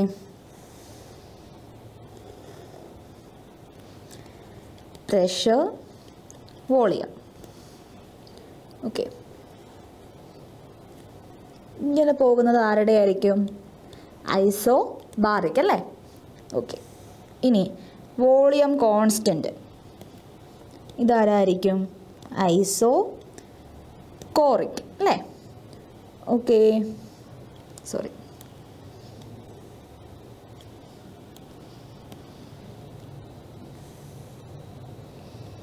ഇതാരുടെയാണ്? ഐസോതെർമൽ. ഇത്തിരി കൂടെ സ്റ്റീപ്പായിട്ട് പോകുന്നത് ആരുടെയാണ്? നമ്മുടെ അഡിയാബാറ്റിക് പ്രോസസ്സ്. ഓക്കെ ഓക്കെ, ഇത് നോക്കിക്കേ. ഈ ഗ്രാഫ് നോക്കിയിട്ട് വർക്ക് എന്ന് പറയുന്നത് ഏരിയ അണ്ടർ പി വി കർവിനെ നമുക്ക് എന്തെന്ന് പറയാം? വർക്ക് ഡൺ ആയിട്ട് പറയാം. അപ്പോൾ നിങ്ങൾ നോക്കിക്കേ, ഇവിടെ ഏറ്റവും കൂടുതൽ ആർക്കായിരിക്കും? ഐസോബാറിക്കിനൊക്കെ. ഐസോകോറിക്കിനൊക്കെ ആകുമ്പോൾ എന്താണ്? കുറവാണല്ലേ? ഏരിയ അണ്ടർ നോക്കുമ്പോൾ ആ ഗ്രാഫിന് പി വി കർവിൽ നമ്മൾ ഏരിയ അണ്ടർ ഗ്രാഫാണ് നമുക്ക് വർക്ക് ഡണ്ണിൽ പറയുന്നത്. വർക്കിൻ്റെ കാര്യം പറയുമ്പോൾ ഒന്നും കൂടെ എടുത്ത് പറയാം കേട്ടോ. ഓക്കെ, അപ്പോൾ ഈ പോയിന്റുകളെല്ലാം ഓർത്ത് വെച്ചിരിക്കുക. അപ്പോൾ നമ്മൾ എന്ത് പഠിച്ചു? ഇപ്പോൾ തെർമോഡൈനാമിക് പ്രോസസ്സുകൾ വരെ നമ്മൾ പഠിച്ചു കഴിഞ്ഞു. ഇനി നമ്മൾ 0ത്തിൽ നമ്മൾ പഠിച്ചു. പക്ഷേ ഇനി നമ്മൾ അടുത്ത തെർമോഡൈനാമിക് ലോസിലേക്ക് കയറാൻ പോവുകയാണ്. അതിൽ ഏറ്റവും ഇമ്പോർട്ടൻ്റ് ആണ് ഫസ്റ്റ് ലോ ഓഫ് തെർമോഡൈനാമിക്സ് വരുന്നത്. അപ്പോൾ അടുത്ത് നമ്മൾ പഠിക്കാൻ പോകുന്നത് ഫസ്റ്റ് ലോ ഓഫ് തെർമോഡൈനാമിക്സ് ആണ്. ഓക്കെ, അപ്പോൾ നമ്മൾ അടുത്ത് നോക്കുന്നത് first law of thermodynamics. First law of thermodynamics പറയുന്നത് എത്രയേ ഉള്ളൂ? ഒരു ഐസൊലേറ്റഡ് സിസ്റ്റത്തിൻ്റെ എനർജി എന്ന് പറയുന്നത് എപ്പോഴും എന്തായിരിക്കും? കോൺസ്റ്റൻ്റ് ആയിരിക്കും. ഒരു ഐസൊലേറ്റഡ് സിസ്റ്റത്തിൻ്റെ എനർജി എന്ന് പറയുന്നത് കോൺസ്റ്റൻ്റ് ആയിരിക്കും. അതിൻ്റെ മാത്തമാറ്റിക്കൽ എക്സ്പ്രഷൻ ആണ് ദാ ഇവിടെ കൊടുത്തിരിക്കുന്നത്. നോക്കിക്കേ, delta U is equal to Q plus W, which is the mathematically അതിനെ എക്സ്പ്രസ് ചെയ്തിരിക്കുകയാണ്. നമുക്ക് ഈ ഫസ്റ്റ് ലോ ഓഫ് തെർമോഡൈനാമിക്സിനെ വേറെ രീതിയിലും സ്റ്റേറ്റ് ചെയ്യാൻ പറ്റും. നമ്മുടെ law of conservation of energy, mathematical. Okay, നമ്മുടെ law of conservation of energy വെച്ചിട്ട് നമുക്ക് എന്ത് പറയാം? എനർജി എന്താണ്? Can neither be created nor be destroyed. നമ്മുടെ ഫസ്റ്റ് ലോ ഓഫ് തെർമോഡൈനാമിക്സിനെ അങ്ങനെയും പറയാം. പക്ഷേ ഡെഫിനിഷൻ എന്താണ്? The energy of the system remains always, isolated system is always constant ആയിരിക്കും. ഇതാണ് ഫസ്റ്റ് ലോ ഓഫ് തെർമോഡൈനാമിക്സ് പറയുന്നത്. ഇക്വേഷൻ എന്താണ്? Delta U is equal to Q plus W. Okay okay, അപ്പോൾ അവിടെ നിന്ന് നമ്മൾ ഇങ്ങോട്ട് നോക്കുമ്പോൾ Q ഉണ്ട്. അവിടുത്തെ Q എന്ന് പറയുന്നത് എന്താണ്? ഒന്നെങ്കിൽ ഹീറ്റ് അബ്സോർബ്ഡ് ആയിരിക്കും, അല്ലെങ്കിൽ ഹീറ്റ് റിലീസ്ഡ് ആയിരിക്കും. ഇനി വർക്ക് ഡൺ, ഒന്നെങ്കിൽ work done on the system ആയിരിക്കും, അല്ലെങ്കിൽ work done by the system ആയിരിക്കും അല്ലേ? അപ്പോൾ നോക്കിക്കേ, ഇപ്പോൾ ഹീറ്റും വർക്കും ചേഞ്ച് ആയാൽ അവിടുത്തെ ആരും ചേഞ്ച് ആകുന്നു? അവിടുത്തെ ഇന്റേണൽ എനർജിയും ചേഞ്ച് ആകുന്നു. ഇന്റേണൽ എനർജി എന്ന് പറഞ്ഞാൽ എന്താണെന്ന് പറഞ്ഞു തരാം കൃത്യമായിട്ട്. ഓക്കെ ഓക്കെ, അപ്പോൾ ഇങ്ങോട്ട് നോക്കിക്കേ. അപ്പം ആദ്യം നമ്മൾ ഹീറ്റ് എന്താണ് ഹീറ്റ് എന്ന് മനസ്സിലാക്കണം. അപ്പോൾ ഒരു സിസ്റ്റത്തിൻ്റെ ഇന്റേണൽ എനർജി ചേഞ്ച് ആക്കാൻ ഹീറ്റ് ട്രാൻസ്ഫർ കൊണ്ട് പറ്റും. അതായത് ഒന്നെങ്കിൽ ഹീറ്റ് അബ്സോർബ് ചെയ്യുക, അല്ലെങ്കിൽ ഹീറ്റ് റിലീസ് ചെയ്യുക. The internal energy of a system can be changed by transfer of heat from surroundings to system without the expenditure of work. ഈ ഒരു എക്സ്ചേഞ്ച് കാരണം ഹീറ്റിന് ഇങ്ങനെ ട്രാൻസ്ഫർ ഓഫ് ഹീറ്റ് ഉണ്ടാകുന്നതിൻ്റെ ഫലമായിട്ട് അവിടെ എനർജി ചേഞ്ച് ഉണ്ടാകുക അല്ലേ? അതുപോലെ ചേഞ്ച് ഇൻ ടെമ്പറേച്ചർ സംഭവിക്കും. അതിലാണ് നമ്മൾ എന്തെന്ന് വിളിക്കുന്നത്? ഹീറ്റ് Q എന്ന് വിളിക്കുന്നത്. ഹീറ്റ് Q എന്ന് വിളിക്കുന്നത്. ഇനി ഈ എന്താണ് സിസ്റ്റത്തിൽ നിന്ന് സറൗണ്ടിങ്സിലേക്ക് പോകുമ്പോഴും സറൗണ്ടിങ്സിൽ നിന്ന് സിസ്റ്റത്തിലേക്ക് വരുമ്പോഴും എങ്ങനെയാണ് അതിൻ്റെ സൈൻ കൺവെൻഷൻ എന്ന് നോക്കാം. അപ്പോൾ ഒരു സിസ്റ്റം ഹീറ്റിനെ അബ്സോർബ് ചെയ്യുകയാണെങ്കിൽ നോക്കിക്കേ, heat absorbed by the system ആണെങ്കിൽ, ഒരു സിസ്റ്റം ഹീറ്റിനെ അബ്സോർബ് ചെയ്യുകയാണെങ്കിൽ സൈൻ ഏതാണ്? പോസിറ്റീവാണ്. ഇനി heat released by the system സറൗണ്ടിങ്സിലേക്ക് ഹീറ്റ് കൊടുക്കുകയാണെങ്കിൽ എന്തായിരിക്കും സൈൻ? നെഗറ്റീവ് ആയിരിക്കും. മനസ്സിലാവുന്നുണ്ടോ? ഹീറ്റ് സിസ്റ്റം എന്ത് ചെയ്യുന്ന ഹീറ്റിനെ അബ്സോർബ് ചെയ്യുകയാണെങ്കിൽ പോസിറ്റീവ്. സിസ്റ്റം ഞാനാണെങ്കിൽ ഇപ്പം എനിക്കിലേക്ക് ഹീറ്റ് വരികയാണെങ്കിൽ എനിക്ക് പോസിറ്റീവാണ്. മനസ്സിലായോ? ഇനി ഹീറ്റ് ഞാൻ റിലീസ് ചെയ്യുകയാണെങ്കിൽ എന്താണ്? നെഗറ്റീവാണ്. ഓക്കെ, അപ്പോൾ ആ സൈൻ കൃത്യമായിട്ട് ഓർത്ത് വെച്ചിരിക്കുക. ഓക്കെ, അപ്പോൾ ഹീറ്റും നെക്സ്റ്റ് നമുക്കിനി പഠിക്കാനുള്ളത് വർക്കുമാണ്. ഇനി അതേപോലെ ഹീറ്റിനോടൊപ്പം തന്നെ നമ്മൾ അറിഞ്ഞിരിക്കേണ്ട കുറച്ച് ടേമുകളുണ്ട്. അതിലാദ്യം വരും ഇപ്പോൾ എന്താണെന്നൊക്കെ നിങ്ങൾക്ക് അറിയാം. Heat capacity. ഹീറ്റ് കപ്പാസിറ്റി നമുക്ക് സി കൊണ്ട് ഡിനോട്ട് ചെയ്യാം അല്ലേ? സി എന്ന് പറഞ്ഞാൽ Q/ΔT ആണ്. അതായത് amount of heat required to raise the temperature 1 unit. Okay, ഇനി അതേപോലെ വരുന്നതാണ് മോളാർ ഹീറ്റ് കപ്പാസിറ്റി. ഹീറ്റ് കപ്പാസിറ്റിയിൽ തന്നെ വരുന്നതാണ് മോളാർ ഹീറ്റ് കപ്പാസിറ്റി. നമുക്കതിനെ സി ഒരു സഫിക്സ് ആയിട്ട് എം കൊണ്ട് ഡിനോട്ട് ചെയ്യാം. CM. CM is equal to Q/N∆T ആണ്. സി എന്ന് പറഞ്ഞാൽ Q/ΔT. ഇവിടെ മോളാർ ഹീറ്റ് കപ്പാസിറ്റി എന്ന് പറഞ്ഞാൽ പർട്ടിക്കുലർ മോൾ അല്ലേ? എന്താണ് അപ്പം എന്താണ്? Q/N∆T എന്ന് നമുക്ക് പറയാം. അടുത്ത അതേപോലെ വരുന്നൊരു ടേം ആണ് ഡിനോട്ട് ചെയ്യാം അല്ലേ? സ്പെസിഫിക്. അതേപോലെ വരുന്നൊരു ടേം ആണ് specific heat capacity. Specific heat capacity. അതിന് നമുക്ക് ഇക്വേഷൻ എങ്ങനെ എഴുതാൻ പറ്റും? സ്പെസിഫിക് ഹീറ്റ് കപ്പാസിറ്റി നമുക്ക് CSP എന്ന് കൊടുക്കാം അല്ലേ? ഈസ് ഈക്വൽ ടു Q/M∆T എന്ന് കൊടുക്കാം. ഇതാണ് സ്പെസിഫിക് ഹീറ്റ് കപ്പാസിറ്റിയുടെ ഇക്വേഷൻ. ഓക്കെ, ഇനി ഇന്റേണൽ ചേഞ്ച് വരുത്താൻ, മാറ്റം വരുത്താൻ ഒന്നെങ്കിൽ ഹീറ്റ് അല്ലെങ്കിൽ എന്താണ്? വർക്ക് രണ്ട് രീതിയിൽ വരാം. Work done on the system, സിസ്റ്റത്തിലേക്ക് വർക്ക് ചെയ്യുന്നതും വരാം, സിസ്റ്റം വർക്ക് ചെയ്യുന്നതും വരാം. Work done by the system വരാം. അങ്ങനെ രണ്ട് രീതിയിലും എന്താണ്? ഇന്റേണൽ എനർജിയിൽ ചേഞ്ച് വരുത്താനായിട്ട് പറ്റും. ഇനി അപ്പോൾ നോക്കിക്കേ, സൈൻ കൺവെൻഷൻ ആണ് നമ്മൾ മെയിനായിട്ട് പഠിക്കേണ്ടത്. അപ്പോൾ work done on the system, work done on the system ആണെങ്കിൽ, ഒരു സിസ്റ്റത്തിലേക്ക് വർക്ക് ചെയ്യുകയാണ്, work done on the system ആണെങ്കിൽ സൈൻ ഏത് വരും? ഇറ്റ് വിൽ ബി പോസിറ്റീവ് ആണ്. ഇനി സിസ്റ്റം ചെയ്യുകയാണ്, അപ്പോൾ work done by the system, work done by the system ആണെങ്കിലോ, work done by the system ആണെങ്കിൽ എന്ത് വരും? ഇറ്റ് വിൽ ബി നെഗറ്റീവ് വരും. ഓക്കെ, അതായത് എക്സ്പാൻഷൻ വർക്ക് ആണെങ്കിൽ, എക്സ്പാൻഷൻ ആണെങ്കിൽ നെഗറ്റീവും, കംപ്രഷൻ ആണെങ്കിൽ പോസിറ്റീവും വരും. ഓക്കെ, ഇനി വർക്ക് ഡണ്ണിൻ്റെ ഇക്വേഷൻ എന്താണ്? W is equal to -P∆V. W is equal to -P∆V. Okay, ഇപ്പം നമ്മൾ വർക്കൊക്കെ പഠിച്ചു. ഇനി എന്താണ് ഇന്റേണൽ എനർജി? ഇന്റേണൽ എനർജി എന്താണെന്ന് പറഞ്ഞല്ലേ? എന്താണ് ഇന്റേണൽ എനർജി എന്ന് പറഞ്ഞാൽ? അതായത് ഇപ്പോൾ ഒരു സിസ്റ്റത്തിൽ എന്താണ്, അതിന് പ്രത്യേകിച്ച് നമ്മളൊരു എനർജി കൊടുത്തില്ലെങ്കിലും അവിടെ മൂവ്മെൻ്റ് ഒക്കെ നടക്കുന്നുണ്ട് അല്ലേ? അവരുടെ മോളിക്യൂൾസ് മൂവ് ചെയ്യും. അപ്പോൾ അതിൻ്റെ ഫലമായിട്ട് അത് ട്രാൻസ്ലേഷനിലുമാവാം, റൊട്ടേഷനിലാവാം, കൈനറ്റിക് മൂവ്മെൻ്റ് ആവാം. അങ്ങനെയുള്ള എനർജീസിൻ്റെ എല്ലാ ഒരു സിസ്റ്റത്തിലുള്ള ഹോൾസം എനർജീസിൻ്റെ സമ്മിനെയാണ് നമ്മൾ ഇന്റേണൽ എനർജി എന്ന് വിളിക്കുന്നത്. അതായത് sum of all type of energies in a system. ഒരു സിസ്റ്റത്തിലുള്ള, ഇപ്പോൾ ഏതൊരു സിസ്റ്റം എടുക്കുകയാണെങ്കിലും അവിടെ എന്താണ്? മോളിക്യൂൾസ് മൂവ് ചെയ്യുന്നുണ്ട്. അപ്പോൾ അതിൻ്റെ ഫലമായിട്ട് അവിടെ എനർജി ഉണ്ടാവുന്നുണ്ട്. ട്രാൻസ്ലേഷനിലോ കൈനറ്റിക്കലോ അങ്ങനെ പല എനർജീസ് ഉണ്ടാവും. അപ്പോൾ ഇതിൻ്റെ എല്ലാത്തിൻ്റെയും സമ്മിനെയാണ് നമ്മൾ എന്ത് വിളിക്കുന്നത്? ഇന്റേണൽ എനർജി എന്ന് പറയുന്നത്. ട്രാൻസ്ലേഷണൽ എനർജിയുടെയും റൊട്ടേഷണൽ കൈനറ്റിക് എനർജിയുടെയും ഒക്കത്തിൻ്റെയും ന്യൂക്ലിയർ എനർജി എല്ലാത്തിൻ്റെയും സമ്മിനെ നമുക്ക് എന്ത് വിളിക്കാം? ഇന്റേണൽ എനർജി എന്ന് വിളിക്കാം. So sum of all type of energy. ഇതിൻ്റെ എക്സാക്ട് വാല്യൂ നമുക്ക് ഡിറ്റർമൈൻ ഇത്രയാണ് ഇന്റേണൽ എനർജി. അതിൻ്റെ എക്സാക്ട് ആയിട്ട് നമുക്ക് എന്ത് ചെയ്യാൻ പറ്റത്തില്ല? ഡിറ്റർമൈൻ ചെയ്യാനായിട്ട് പറ്റത്തില്ല. അതിന് വേറെ പോയിന്റ് ഒക്കെ പറയുന്നത്, ഇന്റേണൽ എനർജി എന്ന് പറയുന്നത് സ്റ്റേറ്റ് ഫംഗ്ഷൻ ആയിരുന്നോ പാത്ത് ഫംഗ്ഷൻ ആയിരുന്നോ? നമ്മൾ പഠിച്ചതാണ്. ഏതിൻ്റെ എക്സാമ്പിൾസിൽ വരുന്നതാണ്? It is a state function. That means it will depend only on the initial and final path. So it is a state function. ഇനി ഇത് ഏത് തെർമോഡൈനാമിക് പ്രോപ്പർട്ടി ആണ്? എക്സ്റ്റൻസീവ് പ്രോപ്പർട്ടി ആണോ ഇന്റൻസീവ് പ്രോപ്പർട്ടി ആണോ? Internal energy is an extensive property. That means extensive property ആണെങ്കിൽ it will depend on the amount or size of particle. ഇനി നോക്കിക്കേ, ഒരു സൈക്ലിക് പ്രോസസ്സിൽ ΔU അല്ലെങ്കിൽ അവിടുത്തെ ഇന്റേണൽ എനർജി എന്ന് പറയുന്നത് എന്തായിരിക്കും? 0 ആയിരിക്കും ഒരു സൈക്ലിക് പ്രോസസ്സിൽ. ഓക്കെ, ഇനി അവിടെ ഓർത്തിരിക്കേണ്ട എക്സ്ട്രാ പോയിന്റ് എന്ന് പറയുന്നത്, നമ്മൾ ഐഡിയൽ ഗ്യാസിൻ്റെ കേസിൽ കാണും. ഫോർ ഐഡിയൽ ഗ്യാസ് ഈ ചേഞ്ച് ഇൻ ഇന്റേണൽ എനർജി എന്ന് പറയുന്നത് ഇന്റേണൽ എനർജി എന്ന് പറയുന്നത്, അല്ലെങ്കിൽ ചേഞ്ച് ഇൻ ഇന്റേണൽ എനർജി എന്ന് പറയുന്നത് directly proportional to change in temperature ആണ്. ഓക്കെ, ഒരു ഐഡിയൽ ഗ്യാസിന് ഇന്റേണൽ എനർജി ചേഞ്ച് എന്ന് പറയുന്നത് directly proportional to ΔT. ΔT എന്ന് പറഞ്ഞാൽ എന്താണ്? T final minus T initial ആണ് അല്ലേ? സോ അതായത് ഇപ്പോൾ ΔT > 0 ആണെങ്കിൽ ഇപ്പോൾ എന്താണ്? ഡയറക്ട്ലി പ്രൊപ്പോർഷൻ ആണ്. So delta T greater than 0 ആണെങ്കിൽ ഡെൽറ്റ യു എന്തായിരിക്കും? ഗ്രേറ്റർ ദാൻ 0 ആയിരിക്കും. അതായത് അവിടുത്തെ ഇന്റേണൽ എനർജി എന്ന് പറയുന്നത് ഇൻക്രീസ്ഡ് ആയിരിക്കും. ഇനി ഡെൽറ്റ ടി ലെസ് ദാൻ 0 ആണെങ്കിൽ എന്താണ്? ഡെൽറ്റ യു ലെസ് ദാൻ 0 ആയിരിക്കും. ദാറ്റ് ഈസ് ഇന്റേണൽ എനർജി എന്താണ്? ഡിക്രീസ് ചെയ്യുകയാണ്.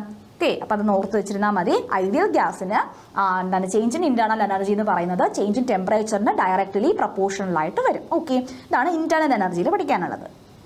ഇനി ഇന്റേണൽ എനർജി മെഷർ ചെയ്യാൻ വേണ്ടി നമ്മളൊരു ഡിവൈസ് ഉപയോഗിക്കുന്നുണ്ട്. ഡിവൈസിന്റെ പേരെന്താണ്? Bomb calorimeter. Okay, bomb calorimeter നിങ്ങളുടെ NCERT പറയുന്നതാണ് കേട്ടോ. ഇന്റേണൽ എനർജി മെഷർ ചെയ്യാൻ വേണ്ടി യൂസ് ചെയ്യുന്നൊരു ഡിവൈസാണ്. ഓക്കെ, അപ്പോൾ നമ്മൾ വർക്കിൻ്റെ കേസ് പഠിച്ചുകൊണ്ടിരിക്കുകയായിരുന്നു. നമ്മൾ എന്താണ് ഇറിവേഴ്സിബിൾ ആയിട്ടുള്ള വർക്കിൻ്റെ ഇക്വേഷൻ കണ്ടു. W - P ∆V നമ്മൾ കണ്ടു. ഇനി ഒരു റിവേഴ്സിബിൾ ഐസോതെർമൽ വർക്കാണെങ്കിലോ, ഒരു റിവേഴ്സിബിൾ ഐസോതെർമൽ വർക്ക് അതിൻ്റെ ഇക്വേഷൻ, അവിടുത്തെ വർക്ക് എങ്ങനെ കണ്ടുപിടിക്കും? അവിടുത്തെ work ഡണിൻ്റെ ഇക്വേഷനാണ് W - 3.303 nRT log VF - VI അല്ലെങ്കിൽ V2/V1 എങ്ങനെ വേണമെങ്കിലും കൊടുക്കാം. ഓക്കെ, ഇങ്ങനെയാണ് ഐസോതെർമൽ റിവേഴ്സിബിൾ വർക്ക് റിവേഴ്സിബിളിൻ്റെ equation -2.303 nRT log VF - VI എന്ന് പറയുന്നത്. ഓക്കെ, ഇനി ഒരു ഐസോകോറിക് പ്രോസസ്സ് ആണെങ്കിലോ, ഐസോകോറിക് പ്രോസസ്സ് ആണെങ്കിൽ നമ്മൾ പഠിച്ചതാണ്. ഐസോകോറിക് പ്രോസസ്സ് എന്ന് പറയുമ്പോൾ അവിടെ ആരാണ് കോൺസ്റ്റന്റ്? വോളിയം ആണ് കോൺസ്റ്റന്റ്. വോളിയം കോൺസ്റ്റന്റ് ആയിരിക്കുമ്പോൾ ഡെൽറ്റ വി എത്രയായിരിക്കും?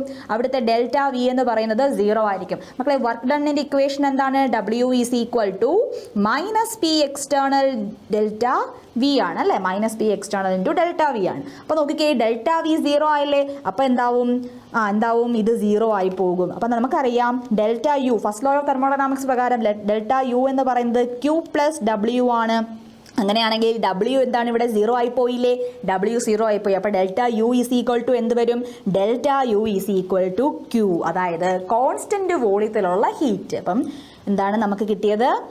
Change in internal energy constant വോളിയത്തിനുള്ള ഹീറ്റിന് ഈക്വൽ ആയിട്ട് വന്നു. That is delta U = QV എന്ന് പറഞ്ഞു. QV എന്ന് വന്നു. ഓക്കെ, നമുക്കറിയാം ഹീറ്റ് കപ്പാസിറ്റി എന്ന് പറഞ്ഞാൽ എന്താണ്? ഹീറ്റ് കപ്പാസിറ്റി എന്ന് വെച്ചാൽ Q/ΔT ആണ്. അപ്പോൾ ഹീറ്റ് കപ്പാസിറ്റിയുടെ കോൺസ്റ്റന്റ് വോളിയം എന്ന് പറയുമ്പോൾ QV/N∆T എന്ന് കൊടുക്കാം. അങ്ങനെയാണെങ്കിൽ ഈ QVയെ നമുക്ക് QV എന്ന് പറഞ്ഞാൽ ഡെൽറ്റ യുവിന് ഈക്വൽ ആണല്ലോ. അതെന്ന് പറഞ്ഞാൽ എന്തെന്ന് നമുക്ക് എഴുതാം? NCV∆T എന്ന് പറഞ്ഞൂടെ? NCV∆T. അപ്പോൾ ഒരു ഇക്വേഷൻ കിട്ടിയില്ലേ? ഓക്കെ, ഐസോകോറിക് പ്രോസസ്സിൽ ഇത്രയും കാര്യങ്ങൾ നിങ്ങൾ ഓർത്ത് വെക്കണം. അപ്പോൾ ഐസോതെർമൽ നമ്മൾ കണ്ടു, ഇപ്പോൾ നമ്മൾ ഐസോകോറിക്കും കണ്ടു. ഓക്കെ, നമ്മൾ ഐസോകോറിക് കണ്ടു. അടുത്ത് നമുക്ക് ഐസോതെർമൽ നമ്മൾ പഠിച്ചില്ലല്ലോ. ഐസോതെർമൽ നോക്കാം. ഓരോരോ സ്പെഷ്യൽ കണ്ടീഷനുകളാണ് ഈ പറയുന്നത്. ഓക്കെ, ഐസോതെർമൽ എന്ന് പറയുമ്പോൾ അവിടെ ആരാണ് കോൺസ്റ്റന്റ്?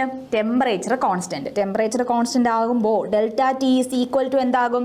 0 ആകും. നമുക്കറിയാം, നമ്മൾ നേരത്തെ പഠിച്ചു വെച്ച് ഡെൽറ്റ യു = NCV∆T ആണ്. ഡെൽറ്റ ടി 0 ആകുമ്പോൾ ഇതെന്താവും? ഡെൽറ്റ യുവും 0 ആവും. അപ്പോൾ ഡെൽറ്റ യു = Q + W ആണ്. ഇവിടെ ഡെൽറ്റ യു 0 ആയി പോയാൽ 0 = Q + W ആണ്. അങ്ങനെയാണെങ്കിൽ Qവിനെ നമുക്ക് എന്ത് വിളിക്കാം? -W എന്ന് വിളിക്കാം ഐസോതെർമൽ പ്രോസസ്സിൽ. ഓക്കെ, അങ്ങനെയാണെങ്കിൽ Q എന്താവും? Q = W എന്താണ്? W എന്ന് പറഞ്ഞാൽ -2.303 nRT log VF/VI അല്ലേ? അപ്പോൾ Q എന്ന് പറയുന്നത് -W ആണ്. അപ്പോൾ Q എന്ന് പറയുന്നത് ഇവിടെ എന്താവും? 2.303 nRT log VF/VI എന്ന് വന്നു. മനസ്സിലായോ? അപ്പോൾ ഐസോതെർമൽ പ്രോസസ്സിലെ ഹീറ്റിന്റെ ഇക്വേഷനായി. മനസ്സിലാവുന്നുണ്ടോ? ഇതൊക്കെ ഓരോ ക്വസ്റ്റ്യൻസിൽ വരുമ്പോൾ നമുക്ക് ഉപയോഗിക്കാൻ പറ്റുന്ന സ്പെഷ്യൽ കണ്ടീഷനുകളാണ് ഈ പറഞ്ഞു പോകുന്നത്. ഓക്കെ, അപ്പോൾ ഇത് ക്ലിയർ ആയല്ലോ? ഓക്കെ, അപ്പോൾ അടുത്ത പ്രോസസ്സ് നോക്കി. ഇപ്പോൾ നമ്മൾ ഐസോകോറിക് കണ്ടു, ഐസോതെർമൽ കണ്ടു. അടുത്ത് നമുക്ക് അഡിയാബാറ്റിക് പ്രോസസ്സ് നോക്കാം. അഡിയാബാറ്റിക് പ്രോസസ്സ് എന്ന് പറയുമ്പോൾ അവിടെ ആരായിരുന്നു കോൺസ്റ്റന്റ്? അഡിയാബാറ്റിക് പ്രോസസ്സിൽ അവിടുത്തെ ഹീറ്റ് ആണ് കോൺസ്റ്റന്റ്. ഹീറ്റ് കോൺസ്റ്റന്റ് ആവുമ്പോൾ ഡെൽറ്റ Q = 0. അങ്ങനെയാണെങ്കിൽ ഫസ്റ്റ് ലോ ഓഫ് തെർമോഡൈനാമിക്സ് എന്തായിരുന്നു? ഡെൽറ്റ യു = Q + W ആണ്. Q 0 ആയി പോയാൽ അവിടെ ബാക്കി എന്തേ ഉള്ളൂ? ഡെൽറ്റ യു എന്ന് പറഞ്ഞാൽ അവിടുത്തെ വർക്ക് ഡണ്ണിന് ഈക്വൽ ആയിട്ട് വരുന്നതാണ് അഡിയാബാറ്റിക് കണ്ടീഷൻ, അഡിയാബാറ്റിക് പ്രോസസ്സിലെ കണ്ടീഷൻ. അടുത്തൊരു സൈക്ലിക് പ്രോസസ്സ് നിങ്ങൾ എടുത്ത് നോക്കിക്കേ. ഒരു സൈക്ലിക് പ്രോസസ്സിൽ സൈക്ലിക് പ്രോസസ്സ് എന്താണെന്നൊക്കെ പറഞ്ഞു തന്നല്ലേ. സൈക്ലിക് പ്രോസസ്സ് എന്താണ്? ഇവിടെ നിന്ന് തുടങ്ങി അവിടെ തന്നെ വന്ന് അവസാനിക്കുന്നു അല്ലേ. അപ്പോൾ സൈക്ലിക് പ്രോസസ്സ് പറഞ്ഞപ്പോൾ അവിടുത്തെ നമ്മൾ ഇന്റേണൽ എനർജി ചേഞ്ച് പറഞ്ഞു. സൈക്ലിക് പ്രോസസ്സിൽ ഇന്റേണൽ എനർജി ചേഞ്ച് എന്താണ്? ഡെൽറ്റ യു എന്ന് പറയുന്നത് 0 ആണ്. Therefore, first law of thermodynamics പ്രകാരം നമുക്കറിയാം delta U is equal to Q plus W അല്ലേ. അപ്പം ഡെൽറ്റ യു 0 ആയി പോയാൽ 0 is equal to Q plus W. That is Q is equal to എന്ത് വരും? Q is equal to minus W എന്ന് വരും. Q is equal to minus W എന്ന് വരും. അതാണ് സൈക്ലിക് പ്രോസസ്സിലെ നമ്മൾ കണ്ടത്. അടുത്ത ഒരു കണ്ടീഷനാണ് വാക്വത്തിൽ നടക്കുന്നത്. ഓക്കെ, വാക്വത്തിൽ നടക്കുന്നത് അല്ലെങ്കിൽ ഐസോതെർമൽ ഫ്രീ എക്സ്പാൻഷൻ എന്ന് പറയും. Isothermal free expansion. ഓക്കെ, അപ്പോൾ വാക്വത്തിൽ അല്ലെങ്കിൽ ഐസോതെർമൽ ഫ്രീ എക്സ്പാൻഷൻ എന്ന് പറയുമ്പം ഡെൽറ്റ ടി 0 ആയി പോകും. അതേപോലെ അവിടുത്തെ പി എക്സ്റ്റേണലും എന്താണ്? 0 ആണ്. അപ്പോൾ ഉറപ്പായിട്ടും എന്താണ് അവിടുത്തെ വർക്ക് ഡൺ? നമുക്കറിയാം മൈനസ് പി ഡെൽറ്റ വി ആണ്. വർക്ക് ഡണ്ണും എന്താവും? 0 ആയി പോകും. അപ്പോൾ ഈ സ്പെഷ്യൽ കണ്ടീഷനുകളൊക്കെ നിങ്ങൾ ഓർത്ത് വെച്ചിരിക്കുക. ഓക്കെ, അപ്പോൾ ഇത്രയാണ് ആ വർക്കിൻ്റെ കേസിലുള്ള സ്പെഷ്യൽ കണ്ടീഷൻസ് നമുക്ക് പറയാനുള്ളത്. പിന്നെ ഇന്റേണൽ എനർജിയുടെ കാര്യവും നമ്മൾ ഫസ്റ്റ് ലോ ഓഫ് തെർമോഡൈനാമിക്സും പഠിച്ചു കഴിഞ്ഞു. ഇനി നമുക്ക് അടുത്ത ഒരു തെർമോഡൈനാമിക്സ് ഒരു എനർജിയെ പറ്റി പഠിക്കാം. ഓക്കെ, നെക്സ്റ്റ് നമുക്ക് പഠിക്കാനുള്ളത് എൻതാൽപ്പി. എന്താണ് എൻതാൽപ്പി എന്ന് പറഞ്ഞാൽ? ഒരു സിസ്റ്റത്തിൻ്റെ ടോട്ടൽ ഹീറ്റ് കണ്ടന്റ്. ഒരു total heat content of a സിസ്റ്റത്തിനെയാണ് നമുക്ക് എന്ത് വിളിക്കാം? It is a total heat content of a സിസ്റ്റത്തിനെ നമുക്ക് എൻതാൽപ്പി എന്ന് വിളിക്കാം. അതായത് മക്കളെ, ഒരു സിസ്റ്റത്തിൻ്റെ ടോട്ടൽ എനർജി നമ്മൾ എന്ത് പറഞ്ഞു? അവിടുത്തെ ഇന്റേണൽ എനർജി മൂവ്മെൻറ്റ് നടക്കും, അവിടുത്തെ ഇന്റേണൽ എനർജി എന്ന് പറഞ്ഞു. ഇപ്പോൾ അതിൻ്റെ ഇന്റേണൽ എനർജിയുടെ സമ്മും പിന്നെ ആ ഒരു സിസ്റ്റം ഡെവലപ്പ് ആകാൻ യൂസ് ചെയ്ത എനർജിയുടെ സമ്മും, അങ്ങനെ ടോട്ടൽ ഹീറ്റ് കണ്ടന്റിനെയാണ് നമ്മൾ എൻതാൽപ്പി എന്ന് വിളിക്കുന്നത്. അതായത് ഡിനോട്ട് ചെയ്യുന്ന സിമ്പിൾ എന്താണ്?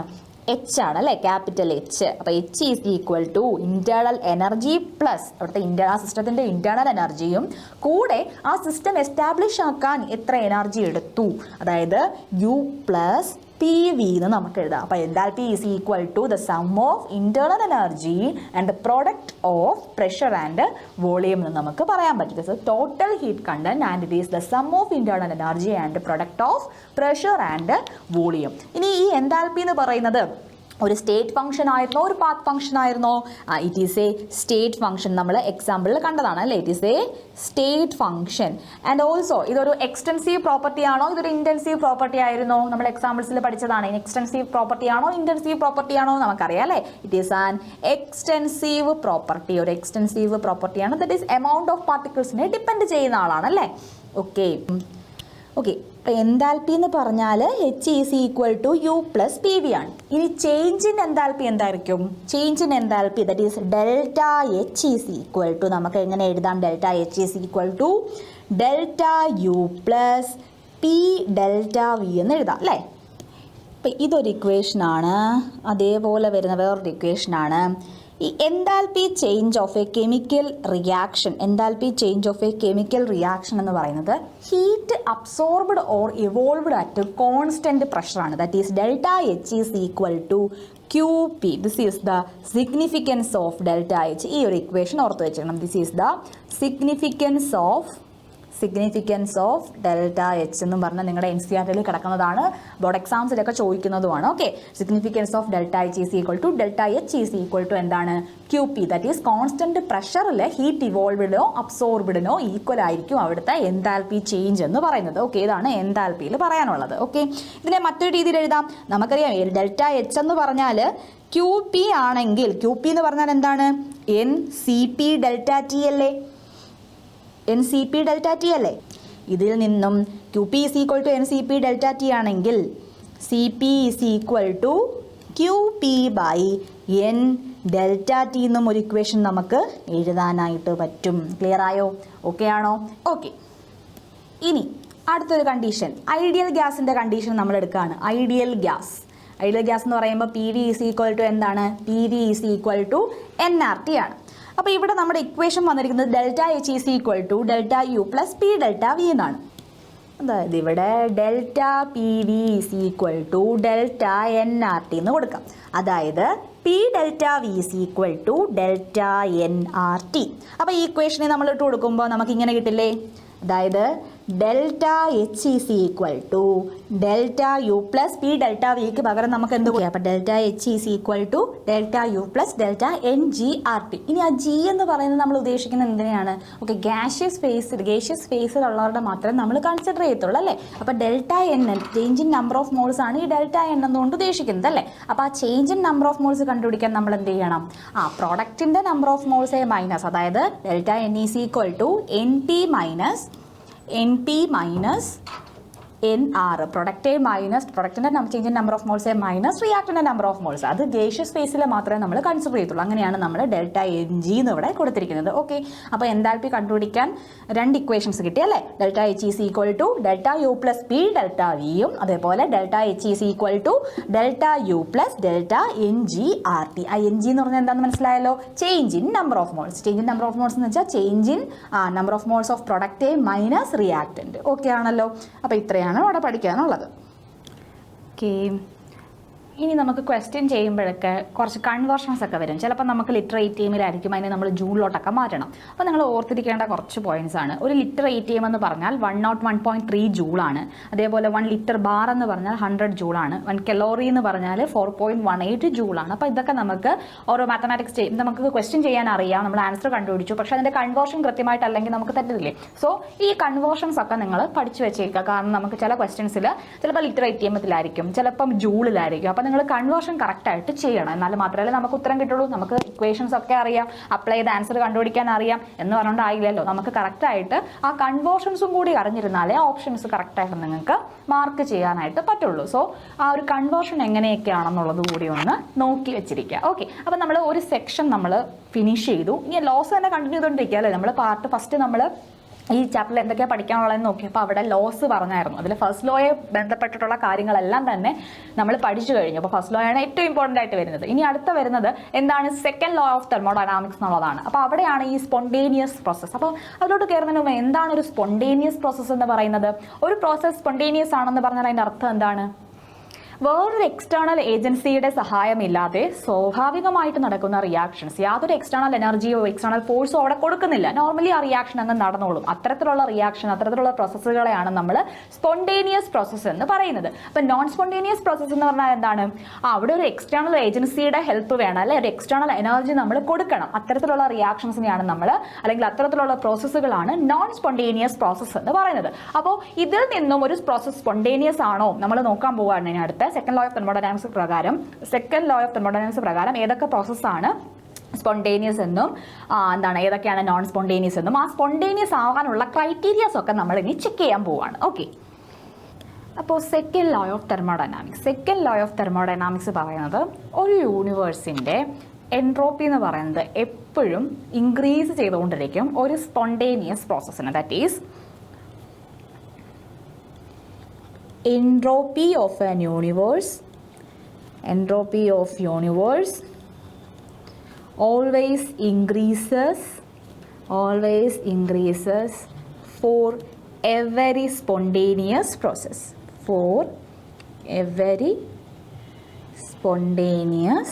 process. ഇതാണ് സെക്കൻഡ് ലോ ഓഫ് തെർമോഡൈനാമിക്സ് പറയുന്നത്. അപ്പോൾ നിങ്ങൾ അറിഞ്ഞിരിക്കണം എന്താണ് എൻട്രോപ്പി എന്ന് പറയുന്നത്. എൻട്രോപ്പി എന്ന് പറഞ്ഞാൽ ഒരു സിസ്റ്റത്തിൻ്റെ ടോട്ടൽ ഇറഗുലാരിറ്റിയാണ്. The total irregularity of a സിസ്റ്റത്തിനെയാണ് നമ്മൾ എന്തെന്ന് വിളിക്കുന്നത്? എൻട്രോപ്പി എസ് എന്ന് വിളിക്കുന്നത്. Total irregularity of a system. Total irregularity of a system. അല്ലെങ്കിൽ മറ്റൊരു രീതിയിൽ പറയാം, റെഗുലാരിറ്റീസ് അല്ലെങ്കിൽ degrees of freedom of a system. Degrees of freedom, അതായത് മൂവ് ചെയ്യാനുള്ള അതിൻ്റെ ഒരു കേപ്പബിലിറ്റി അല്ലേ. അപ്പം നമ്മൾ സോളിഡ്, ലിക്വിഡ്, ഗ്യാസ് കൺസിഡർ ചെയ്യുകയാണെങ്കിൽ ഇവിടെ റാൻഡംനെസ് അല്ലെങ്കിൽ ഡിസോർഡർനെസ് ആർക്കാണ് കൂടുതൽ? ഗേഷ്യസ് ഫേസിനല്ലേ കൂടുതൽ, ലിക്വിഡിനെയും സോളിഡിനെയും കമ്പയർ ചെയ്യുമ്പോൾ. അപ്പം ഗ്യാസിന് കൂടുതലായിരിക്കും. പിന്നെ സോളിഡും ലിക്വിഡും കൂടെ കമ്പയർ ചെയ്യുമ്പോൾ ലിക്വിഡിനായിരിക്കും കൂടുതൽ. അപ്പം ഡെൽറ്റ എസ് കൂടുകയാണെങ്കിൽ എന്ത് കൂടുന്നു? ഇറഗുലാരിറ്റി കൂടുന്നു എന്നാണ് പറയുന്നത്. അതായത് ഡെൽറ്റ എസ് പോസിറ്റീവ് ആണെങ്കിൽ നമുക്ക് എന്ത് പറയാം? എൻട്രോപ്പി ഇൻക്രീസ് ആയി അല്ലേ, എൻട്രോപ്പി ഇൻക്രീസസ്. ഇനി ഡെൽറ്റ എസ് നെഗറ്റീവ് ആണെങ്കിൽ നമുക്ക് എന്ത് പറയാം? എൻട്രോപ്പി ഡിക്രീസ് എന്ന് പറയാം. എൻട്രോപ്പി കുറയുന്നു. മനസ്സിലാവുന്നുണ്ടോ? അപ്പോൾ ഡെൽറ്റ എസ് പോസിറ്റീവ് ആണെങ്കിൽ ആ ഇറഗുലാരിറ്റി കൂടുതലാണ്. അപ്പോൾ എന്ത് കൂടുന്നു? എൻട്രോപ്പി കൂടുന്നു. ഇനി ഡെൽറ്റ എസ് നെഗറ്റീവ് ആണെങ്കിൽ എന്താണ്? ആ ഇറഗുലാരിറ്റി കുറവാണ്. അപ്പോൾ എന്താണ്? ആ എൻട്രോപ്പി കുറവാണ്. മനസ്സിലായോ? ഇനി ഓരോ കണ്ടീഷൻസ് നമുക്ക് എടുത്ത് നോക്കാം. ഓരോരോ കണ്ടീഷൻസ് നോക്കാം. അതായത് ഇപ്പോൾ ഐസ് വാട്ടർ ആകുന്നു, അതായത് സോളിഡ് ലിക്വിഡ് ആകുന്നു. അപ്പോൾ അവിടുത്തെ എൻട്രോപ്പി കൂടുകയാണോ കുറയാണോ? ആ ഒരു മെഷർ, അതായത് ഇറഗുലാരിറ്റി കൂടുകയാണോ കുറയാണോ? കൂടുകയാണ് അല്ലേ. അപ്പോൾ എൻട്രോപ്പി എന്ത് ചെയ്യുന്നു? എൻട്രോപ്പി ഇൻക്രീസ് ചെയ്യുന്നു. എൻട്രോപ്പി ഇൻക്രീസ് ചെയ്യുന്നു പറഞ്ഞാൽ ഡെൽറ്റ എസ് എന്താണ്? പോസിറ്റീവാണ്. അപ്പോൾ ഈ ഒരു പ്രോസസ്സ് എന്ന് പറയുന്നത് എന്ത് പ്രോസസ്സ് ആയിരിക്കും? It will B A spontaneous process. അപ്പോൾ ഒരു പ്രോസസ്സ് സ്പോണ്ടേനിയസ് ആവണമെങ്കിൽ അവിടുത്തെ ഡെൽറ്റ എസ്, അതായത് എൻട്രോപ്പി എന്ന് പറയുന്നത് എന്തായിരിക്കണം?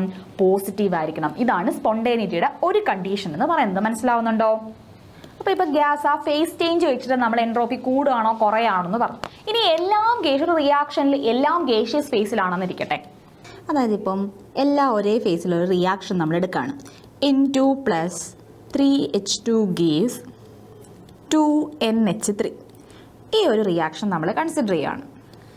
ഓക്കെ, ഇതെല്ലാം ഗേഷ്യസ് ഫേസിലാണ്. ഇത് ഗേഷ്യസ് ഫേസ്, ഇത് ഗേഷ്യസ് ഫേസ്, ഇവരും ഗേഷ്യസ് ഫേസ്. അപ്പോൾ എല്ലാം രണ്ട് ഫേസിലാണെങ്കിൽ നമുക്ക് നോക്കിയിട്ട് പറയാം അല്ലേ, എൻട്രോപ്പി കൂടാണോ, ആ ഡിസോർഡൻസ് കൂടാണോ കുറയാണോ നമുക്ക് പറഞ്ഞിട്ട് സ്പോണ്ടേനിയസ് ആണോ പ്രോസസ്സ് എന്ന് നമുക്ക് പറയാൻ പറ്റും. ഇവിടെ ഈ 3 ആൾക്കാരും ഒരേ ഫേസിലാണ്. അപ്പോൾ ഒരേ ഫേസിലാണെങ്കിൽ നമ്മൾ എന്ത് ചെയ്യും? എങ്ങനെയായിരിക്കും നമ്മൾ ആ പ്രോസസ്സ് സ്പോണ്ടേനിയസ് ആണോ അല്ലെങ്കിൽ ആ കെമിക്കൽ റിയാക്ഷൻ സ്പോണ്ടേനിയസ് ആണോ നോൺ സ്പോണ്ടേനിയസ് ആണോ എന്ന് നമ്മൾ പറയുന്നത്? നമ്മൾ നോക്കണം, അവിടുത്തെ നമ്പർ ഓഫ് മോൾസ് നോക്കണം. ഇവിടെ റിയാക്ടന്റ് സൈഡിലെ നമ്പർ ഓഫ് മോൾസ് എത്രയാണ്? 1 + 3 4 ആണ് അല്ലേ. പ്രൊഡക്റ്റ് സൈഡിലോ 2. അപ്പോൾ റിയാക്ടന്റ് സൈഡിൽ നമ്പർ ഓഫ് മോൾസ് 4ഉം പ്രൊഡക്റ്റ് സൈഡിലെ നമ്പർ ഓഫ് മോൾസ് 2 ആണ്. അപ്പോൾ നോക്കിക്കേ, റിയാക്ടന്റ് പ്രൊഡക്റ്റ് ആകുമ്പോൾ എന്ത് സംഭവിക്കുന്നു? ഡിസോർഡർനെസ് കുറയുന്നു, അതായത് എൻട്രോപ്പി നെഗറ്റീവ് ആകുന്നു. അതിൻ്റെ അർത്ഥം എന്താണ്? പ്രോസസ്സ് എന്തായിരിക്കും? എന്താണ്? നോൺ സ്പോണ്ടേനിയസ് ആയിരിക്കും. ഡെൽറ്റ എസ് നെഗറ്റീവ് ആയിരിക്കും. ഡെൽറ്റ എസ് വാല്യൂ എന്തായിരിക്കും? നെഗറ്റീവ് ആയിരിക്കും. മനസ്സിലാവുന്നുണ്ടോ? ഓക്കെ ആണല്ലോ. ഓക്കെ, അപ്പോൾ ഇനി നോക്കിക്കേ. Okay, delta S total at 0 ആവുന്നത് എപ്പോഴാണ്? ഇക്വിലിബ്രിയത്തിൽ അവിടുത്തെ എൻട്രോപ്പി ചേഞ്ച് എന്ന് പറയുന്നത് എന്തായിരിക്കും? 0 ആയിരിക്കും. ഇനി എപ്പോഴാണ് എൻട്രോപ്പി കുറയുന്നത്? എൻട്രോപ്പി ഡെൽറ്റ എസ് നെഗറ്റീവ് ആകുന്നത് എപ്പോഴാണ്? സിസ്റ്റം നോൺ സ്പോണ്ടേനിയസ്, ആ പ്രോസസ്സ് നോൺ സ്പോണ്ടേനിയസ് ആകുകയാണെങ്കിൽ ഡെൽറ്റ എസ് <0 കുറവായിരിക്കും. ഇനി നോക്കിക്കേ, റിവേഴ്സിബിൾ പ്രോസസ്സ്, അതായത് പ്രോസസ്സിൽ ഡെൽറ്റ എസ് എത്രയായിരിക്കും? ഡെൽറ്റ എസ് = 0 ആയിരിക്കും. ഡെൽറ്റ എസ് = 0 ആണ്. അടുത്ത ഇറിവേഴ്സിബിൾ പ്രോസസ്സ് ആണെങ്കിലോ ഡെൽറ്റ എസ് ടോട്ടൽ എന്ന് പറയുന്നത് 0 കൂടുതലായിരിക്കും. ഇനി റിവേഴ്സിബിൾ അഡിയാബാറ്റിക് പ്രോസസ്സ് ആണെങ്കിലോ റിവേഴ്സിബിൾ അഡിയാബാറ്റിക് പ്രോസസ്സ് ആണെങ്കിലും അഡിയാബാറ്റിക് പ്രോസസ്സ് ആണെങ്കിലും എന്ത് പറ്റും? ഡെൽറ്റ എസ് എന്ന് പറയുന്നത് 0 ആയിരിക്കും. അതായത് total system plus surroundings delta total എന്ന് പറയുന്നത് എത്ര ആയിരിക്കും? എസ് 0 ആയിരിക്കും. ഓക്കെ, ഇത്രയാണ് നമുക്ക് എൻട്രോപ്പിയുടെ ഭാഗത്തുനിന്ന് പഠിക്കാനുള്ളത്. ഓക്കെ, ഇനി നമുക്ക് പഠിക്കേണ്ട അടുത്ത ആളാണ് നമ്മുടെ ഗിബ്സ് ഫ്രീ എനർജി. എന്താണ് ഗിബ്സ് ഫ്രീ എനർജി? ഓക്കെ, അതിന് മുന്നേ നിങ്ങൾക്ക് ഡെൽറ്റ എസിൻ്റെ ഇക്വേഷൻ നോക്കണ്ടേ? എൻട്രോപ്പിയുടെ equation delta S = Q reversible by T ആയിരിക്കും. അല്ലെങ്കിൽ നമുക്ക് ഡെൽറ്റ H/T എന്നും കൊടുക്കാം. ഓക്കെ, ഡെൽറ്റ H/T എന്നും കൊടുക്കാം നമ്മുടെ എൻട്രോപ്പിയുടെ ഇക്വേഷൻ. ഇനി വേറെ 2 ഇക്വേഷൻസും കൂടിയുണ്ട് ഫോർ എനി പ്രോസസ്സ്. അതായത് കോൺസ്റ്റന്റ് വോളിയത്തിലെയും കോൺസ്റ്റന്റ് പ്രഷറിലെയും ഡെൽറ്റ എസ് കണ്ടുപിടിക്കുന്ന ഇക്വേഷൻസും കൂടിയുണ്ട്. ഓക്കെ, കോൺസ്റ്റന്റ് വോളിയത്തിലാണെങ്കിൽ delta S = NCV ln T2/T1 + NR ln V2/V1. ഇത് ഇതിലാണ് കോൺസ്റ്റന്റ് വോളിയത്തിലാണെങ്കിൽ. ഇനി കോൺസ്റ്റന്റ് പ്രഷറിലാകുമ്പോഴോ? കോൺസ്റ്റന്റ് പ്രഷറിലാകുമ്പം NCVക്ക് പകരം എന്താകും? CP ln T2/T1 + NR ln P2/P1 എന്ന് വരും. അപ്പോൾ ഈ 2 ഇക്വേഷൻസ് ഓർത്ത് വെച്ചിരിക്കുക. ഓക്കെ, എൻട്രോപ്പിയുടെ 2 ഇക്വേഷൻസ് ഇമ്പോർട്ടൻ്റ് ആണേ. ഓക്കെ, അപ്പോൾ ഇത്രയേ ഉള്ളൂ നിങ്ങൾക്ക് എൻട്രോപ്പിയിൽ പഠിക്കാനായിട്ടുള്ളത്. ഓക്കെ, അപ്പോൾ അടുത്ത് നമുക്ക് നോക്കാനുള്ളതാണ് ഗിബ്സ് ഫ്രീ എനർജി. എന്താണ് ഗിബ്സ് ഫ്രീ എനർജി എന്ന് പറയുന്നത്? ഗിബ്സ് ഫ്രീ എനർജി നമ്മൾ എന്തുകൊണ്ട് ഏത് ലെറ്റർ വെച്ചിട്ടാണ് നമ്മൾ ഡിനോട്ട് ചെയ്യുന്നത്? G കൊണ്ടിട്ടാണ് അല്ലേ, ക്യാപിറ്റൽ G വെച്ചിട്ടാണ് നമ്മൾ ഡിനോട്ട് ചെയ്യുന്നത്. അപ്പോൾ Gibbs free energy G = H - TS. ഇതാണ് ഗിബ്സ് ഫ്രീ എനർജിയുടെ ഇക്വേഷൻ. അപ്പോൾ എന്തിനാണ് ഈ ഗിബ്സ് ഫ്രീ എനർജി നമ്മൾ യൂസ് ചെയ്യുന്നത്? നമ്മൾ എന്താണ് എൻട്രോപ്പിയിൽ പറഞ്ഞതുപോലെ ഒരു റിയാക്ഷൻ സ്പോണ്ടേനിയസ് ആണോ അല്ലയോ എന്ന് നമുക്ക് ഈ ഡെൽറ്റ ജിയുടെ വാല്യൂ വെച്ചിട്ട് കറക്റ്റായിട്ട് നമുക്ക് പ്രഡിക്റ്റ് ചെയ്യാൻ പറ്റും, കറക്റ്റായിട്ട് പറയാൻ പറ്റും. ഓക്കെ, അപ്പോൾ നോക്കിക്കേ എത്രത്തോളം വർക്കിനെയാണ് യൂസ്ഫുൾ വർക്കായിട്ട് മാറ്റാൻ പറ്റുന്നത്, അതാണ് ഗിബ്സ് ഫ്രീ എനർജി എന്ന് ഉദ്ദേശിക്കുന്നത്. അപ്പോൾ G is equal to H minus T deltas ആണ്. അപ്പോൾ നമുക്ക് മാറ്റി എങ്ങനെ എഴുതാം? Change delta G is equal to delta H minus T delta S എന്ന് നമുക്ക് എഴുതാം അല്ലേ.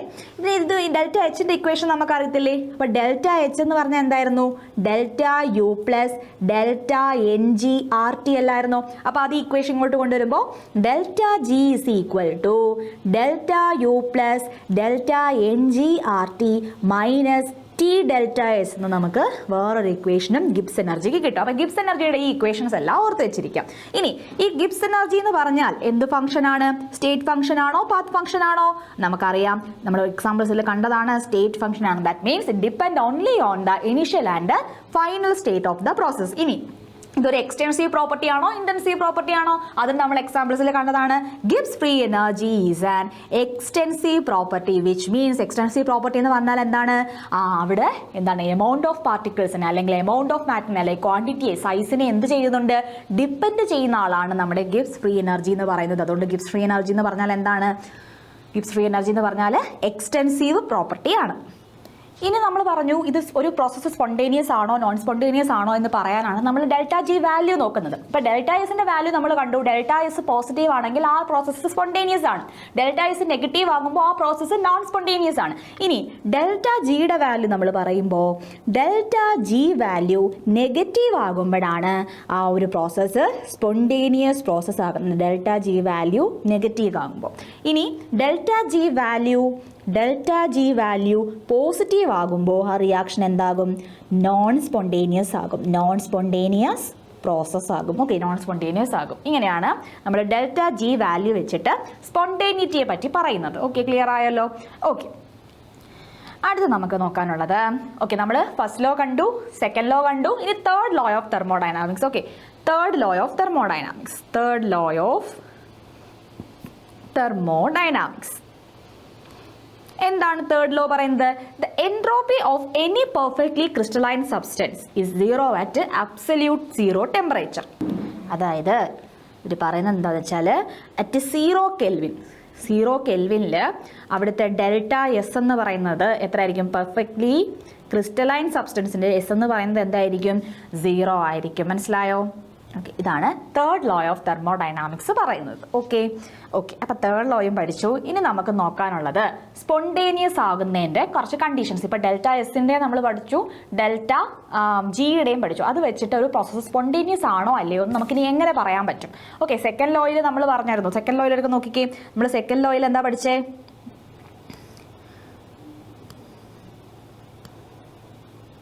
ഓക്കെ, സെക്കൻഡ് ലോയിൽ നമ്മൾ പറഞ്ഞ എന്താണ്?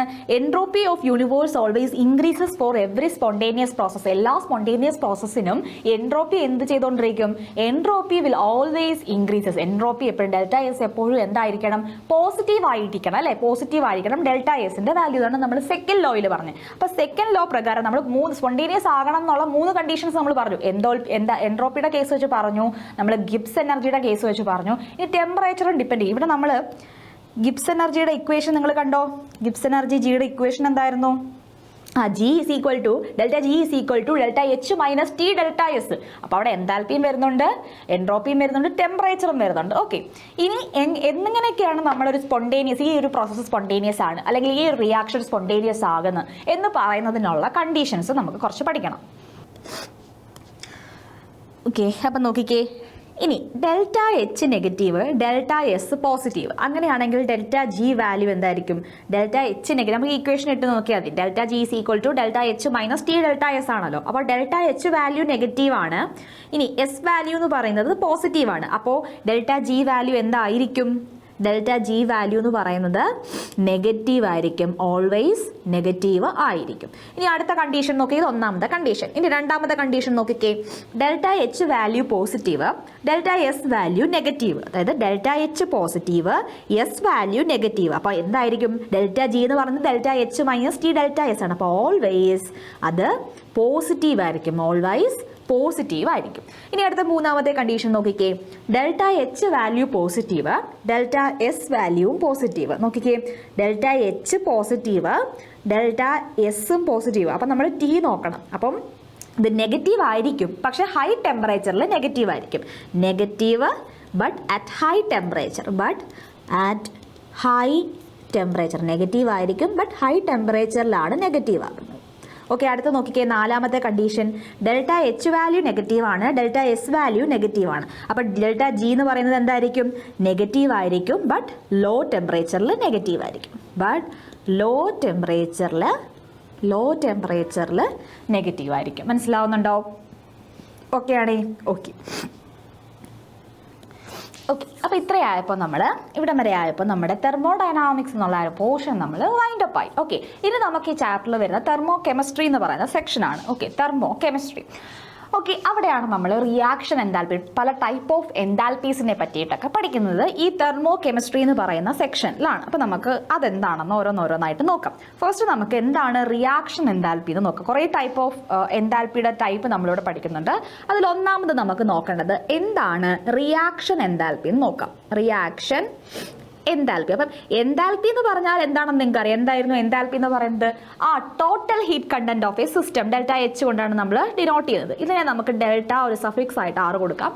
Reaction enthalpy. ഓക്കെ, അപ്പം റിയാക്ഷൻ എൻതാൽപ്പി എന്ന് പറഞ്ഞാൽ ഒന്നുമില്ല, ഒരു റിയാക്ഷൻ നടക്കുമ്പോൾ അവിടെ ഉണ്ടാകുന്ന ടോട്ടൽ എനർജി ചേഞ്ച്, അതിനെയാണ് നമ്മൾ എന്ത് വിളിക്കുന്നത്? റിയാക്ഷൻ എൻതാൽപ്പി എന്ന് വിളിക്കുന്നത്. അപ്പോൾ ആ ഡെൽറ്റ എച്ച് പോസിറ്റീവ് ആണെങ്കിൽ, ഡെൽറ്റ എച്ച് പോസിറ്റീവ് ആണെങ്കിൽ സിസ്റ്റം എന്ത് ചെയ്യുന്നു? സറൗണ്ടിങ്സിൽ നിന്ന് ഹീറ്റിനെ അബ്സോർബ് ചെയ്യുന്നു. അപ്പോൾ ആ റിയാക്ഷൻ എന്താവുമെന്ന് പറയാം? എൻഡോതെർമിക് ആണ്, അല്ലേ? എൻഡോതെർമിക് ആണ്. ഇനി ഡെൽറ്റ എച്ച് വാല്യൂ നെഗറ്റീവ് ആകുമ്പോൾ എന്താണ്? എക്സോതെർമിക് ആകും, അല്ലേ? എക്സോതെർമിക്. ഇനി നമ്മൾ എങ്ങനെയാണ് ഇപ്പോൾ ഒരു ചേഞ്ചിന് എൻതാൽപ്പി കണ്ടുപിടിക്കുന്നത്? അപ്പോൾ ഈ ചേഞ്ചിന് എൻതാൽപ്പി നമ്മൾ എങ്ങനെ കണ്ടുപിടിക്കും? Delta H RH is equal to sum of delta H of product a minus sum of delta H of reactant ചെയ്താൽ മതി. പ്രോഡക്റ്റ് എ മൈനസ് റിയാക്റ്റൻ്റ് ചെയ്താൽ മതി. ഇനി എൻട്രോപ്പി ആണെങ്കിൽ നമ്മൾ എന്ത് ചെയ്താൽ മതി? കണ്ടുപിടിക്കാൻ sum of delta S of product a minus sum of delta S of reactant ചെയ്താൽ മതി. ഓക്കെ, അങ്ങനെ പർട്ടിക്കുലർ ചെയ്താൽ മതി. ഇതാണ് റിയാക്ഷൻ എൻതാൽപ്പി. ചേഞ്ച് ഇപ്പോൾ എൻതാൽപ്പി ആണെങ്കിൽ എൻതാൽപ്പിയുടെ ചേഞ്ച്, എൻട്രോപ്പിയുടെ കേസ് ജസ്റ്റ് പറഞ്ഞു എന്നേ ഉള്ളൂ. ഇനി അടുത്ത് നോക്കിക്കേ. ഓക്കെ, ഇനി അടുത്ത് നോക്കിക്കേ, രണ്ടാമത് നമുക്ക് സ്റ്റാൻഡേർഡ് റിയാക്ഷൻ എൻതാൽപ്പി എന്താണെന്ന് നോക്കാം. Okay, standard reaction enthalpy. അപ്പം എൻതാൽപ്പി ഓഫ് റിയാക്ഷൻ എന്താണെന്ന് നമുക്കറിയാം. ഇനി സ്റ്റാൻഡേർഡ് റിയാക്ഷൻ എൻതാൽപ്പി എന്ന് പറഞ്ഞാൽ എന്താണ്? ചേഞ്ച് ഇൻ എനർജി, അത് സ്റ്റാൻഡേർഡ് കണ്ടീഷൻസ്. ഇനി ആ സ്റ്റാൻഡേർഡ് കണ്ടീഷൻ എന്താണ്? 1 ബാർ പ്രഷർ അല്ലെങ്കിൽ 298 കെൽവിനിൽ സംഭവിക്കുന്ന ചേഞ്ച് ഇൻ എൻതാൽപ്പീസ് ആണെങ്കിൽ അതിനെയാണ് നമ്മൾ എന്ത് വിളിക്കുന്നത്? സ്റ്റാൻഡേർഡ് റിയാക്ഷൻ എൻതാൽപ്പി എന്ന് വിളിക്കുന്നത്. ഡിനോട്ട് ചെയ്യുന്നത് എങ്ങനെയാണ്? നമ്മളൊരു 0 കൊടുക്കും, അല്ലേ? 0 കൊടുക്കും മേളിൽ. ഇതിനെ പ്ലിംസോൾ എന്ന് നമ്മൾ പറയുന്നത് കേട്ടോ. ഓക്കെ, അപ്പോൾ ഇതിന് ഇങ്ങനെയാണ് നമ്മൾ എക്സ്പ്രസ് ചെയ്യുന്നത്. ഓക്കെ, ഇനി എന്തൊക്കെയാണ് സ്റ്റാൻഡേർഡ് കണ്ടീഷൻ? ഈ സ്റ്റാൻഡേർഡ് കണ്ടീഷൻ എന്ന് പറയുമ്പോൾ ഈ ഒരു കണ്ടീഷൻ മാത്രമല്ല, ഓരോ എലമെന്റ്സിന്റെ ജസ്റ്റ് സ്റ്റാൻഡേർഡ് സ്റ്റേറ്റുകൾ ഏതൊക്കെയാണെന്ന് നമുക്കൊന്ന് നോക്കാം. ഓരോ എലമെന്റിന്റെയും അവരുടെ സ്റ്റാൻഡേർഡ് സ്റ്റേറ്റുകൾ. ഇപ്പോൾ കാർബണിന്റെ കേസ് എടുക്കുകയാണെങ്കിൽ കാർബണിന്റെ സ്റ്റാൻഡേർഡ് സ്റ്റേറ്റ് ഏത് സ്റ്റേറ്റ് ആണ്? കാർബൺ ഗ്രാഫൈറ്റിൽ ഇരിക്കുമ്പോഴാണ് അവരുടെ സ്റ്റാൻഡേർഡ് സ്റ്റേറ്റ്. ഇനി ഹൈഡ്രജൻ ആണെങ്കിലോ H2 ഗേഷ്യസ് ആയിട്ടിരിക്കുമ്പോഴാണ് അവരുടെ സ്റ്റാൻഡേർഡ് സ്റ്റേറ്റ് എന്ന് പറയുന്നത്. ഇനി ഓക്സിജൻ ആണെങ്കിലോ O2 അതും ഗേഷ്യസ് സ്റ്റേറ്റിൽ ഇരിക്കുമ്പോഴാണ് അവരുടെ സ്റ്റാൻഡേർഡ് സ്റ്റേറ്റ്. നൈട്രജൻ ആണെങ്കിൽ N2 ഗേഷ്യസ് സ്റ്റേറ്റിലിരിക്കുകയാണ്. അപ്പോൾ ഫ്ലൂറിൻ ആണെങ്കിൽ F2, ഇനി ക്ലോറിൻ ആണെങ്കിൽ Cl2. ഇതെല്ലാം ഗേഷ്യസ് ആണേ, Cl2. അടുത്ത ബ്രോമിൻ ആണെങ്കിലോ Br2. അപ്പോൾ ഇതൊക്കെയാണ് അവരുടെ സ്റ്റാൻഡേർഡ് സ്റ്റേറ്റ് എന്ന് പറയുന്നത്. ഓക്കെ, ഇനി ഒരു മെറ്റൽ ആണെങ്കിൽ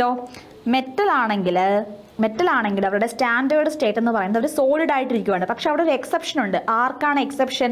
നമ്മുടെ മെർക്കുറി ഒഴിച്ചുള്ളവർക്ക് മെറ്റൽസിന് എന്താണ്? സോളിഡ് സ്റ്റേറ്റിൽ ഇരിക്കുമ്പോഴാണ് അവരുടെ സ്റ്റാൻഡേർഡ് കണ്ടീഷൻ എന്ന് നമുക്ക് പറയുന്നത്. ഓക്കെ, ഇനി സൾഫർ ഒക്കെ ആണെങ്കിൽ സൾഫറിന്റെ റോംബിക് സ്റ്റേറ്റിലാണ് അവർ സ്റ്റാൻഡേർഡ് സ്റ്റേറ്റ്. അപ്പോൾ ഇതൊക്കെയാണ് സ്റ്റാൻഡേർഡ് റിയാക്ഷൻ എൻതാൽപ്പിയിൽ പറയുന്ന കാര്യങ്ങൾ. ഓക്കെ, ഇനി നമുക്ക് ലോസ് ഓഫ് തെർമോകെമിസ്ട്രി അതായത് തെർമോഡൈനാമിക്സിൽ നമ്മൾ ഡീൽ ചെയ്യുന്ന കുറച്ച് ലോസ് ഉണ്ട്, അതൊന്ന് നോക്കാം. Laws of thermochemistry. Laws of thermochemistry. ഇപ്പോൾ ഒരു നോർമൽ റിയാക്ഷൻ നമ്മൾ എടുക്കുകയാണ്, എ ഗീവ്സ് ബി. അവിടുത്തെ എൻതാൽപ്പി ചേഞ്ചിനെ ഇപ്പോൾ ഒരു 100 ജൂളാന്നിരിക്കട്ടെ, 100 കിലോ ജൂളാന്നിരിക്കട്ടെ. ഇനി അതിൻ്റെ റിവേഴ്സിബിൾ റിയാക്ഷൻ എന്നാണ് എഴുതുകയാണ്, ബി ഗീവ്സ് എ. അവിടുത്തെ എൻതാൽപ്പി ചേഞ്ച് എങ്ങനെ മാറും? ഇവിടെ പോസിറ്റീവ് 100 ജൂളാണെങ്കിൽ റിവേഴ്സ് ചെയ്യുമ്പോഴത്തേന് ഇത് മാറും അല്ലേ, delta H is equal to -100 kilo joule എന്ന് വരും. ഇതാണ് ഫസ്റ്റ് ലോ പറയുന്നത്. ഇനി രണ്ടാമത്തെ ഒരു ലോ, അത് നമ്മൾ എടുക്കുകയാണ്, എ ഗീവ്സ് ബി എന്നൊരു reaction.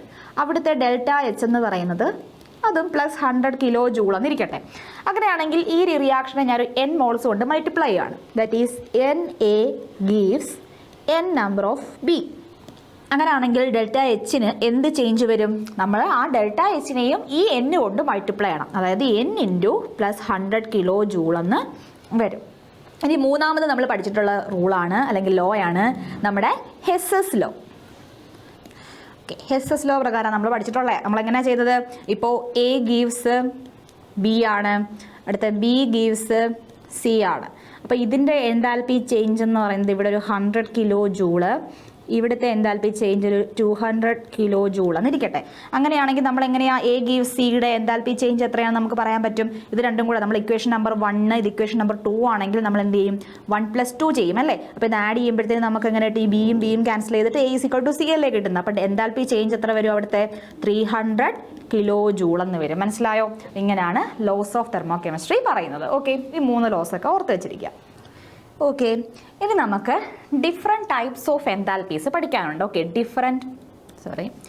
Different types of enthalpies പല തരത്തിൽ. ഇപ്പോൾ നമ്മൾ എൻതാൽപ്പി ഓഫ് റിയാക്ഷൻ കണ്ടു, അവിടുന്ന് സ്റ്റാൻഡേർഡ് എൻതാൽപ്പി ഓഫ് റിയാക്ഷൻ കണ്ടു.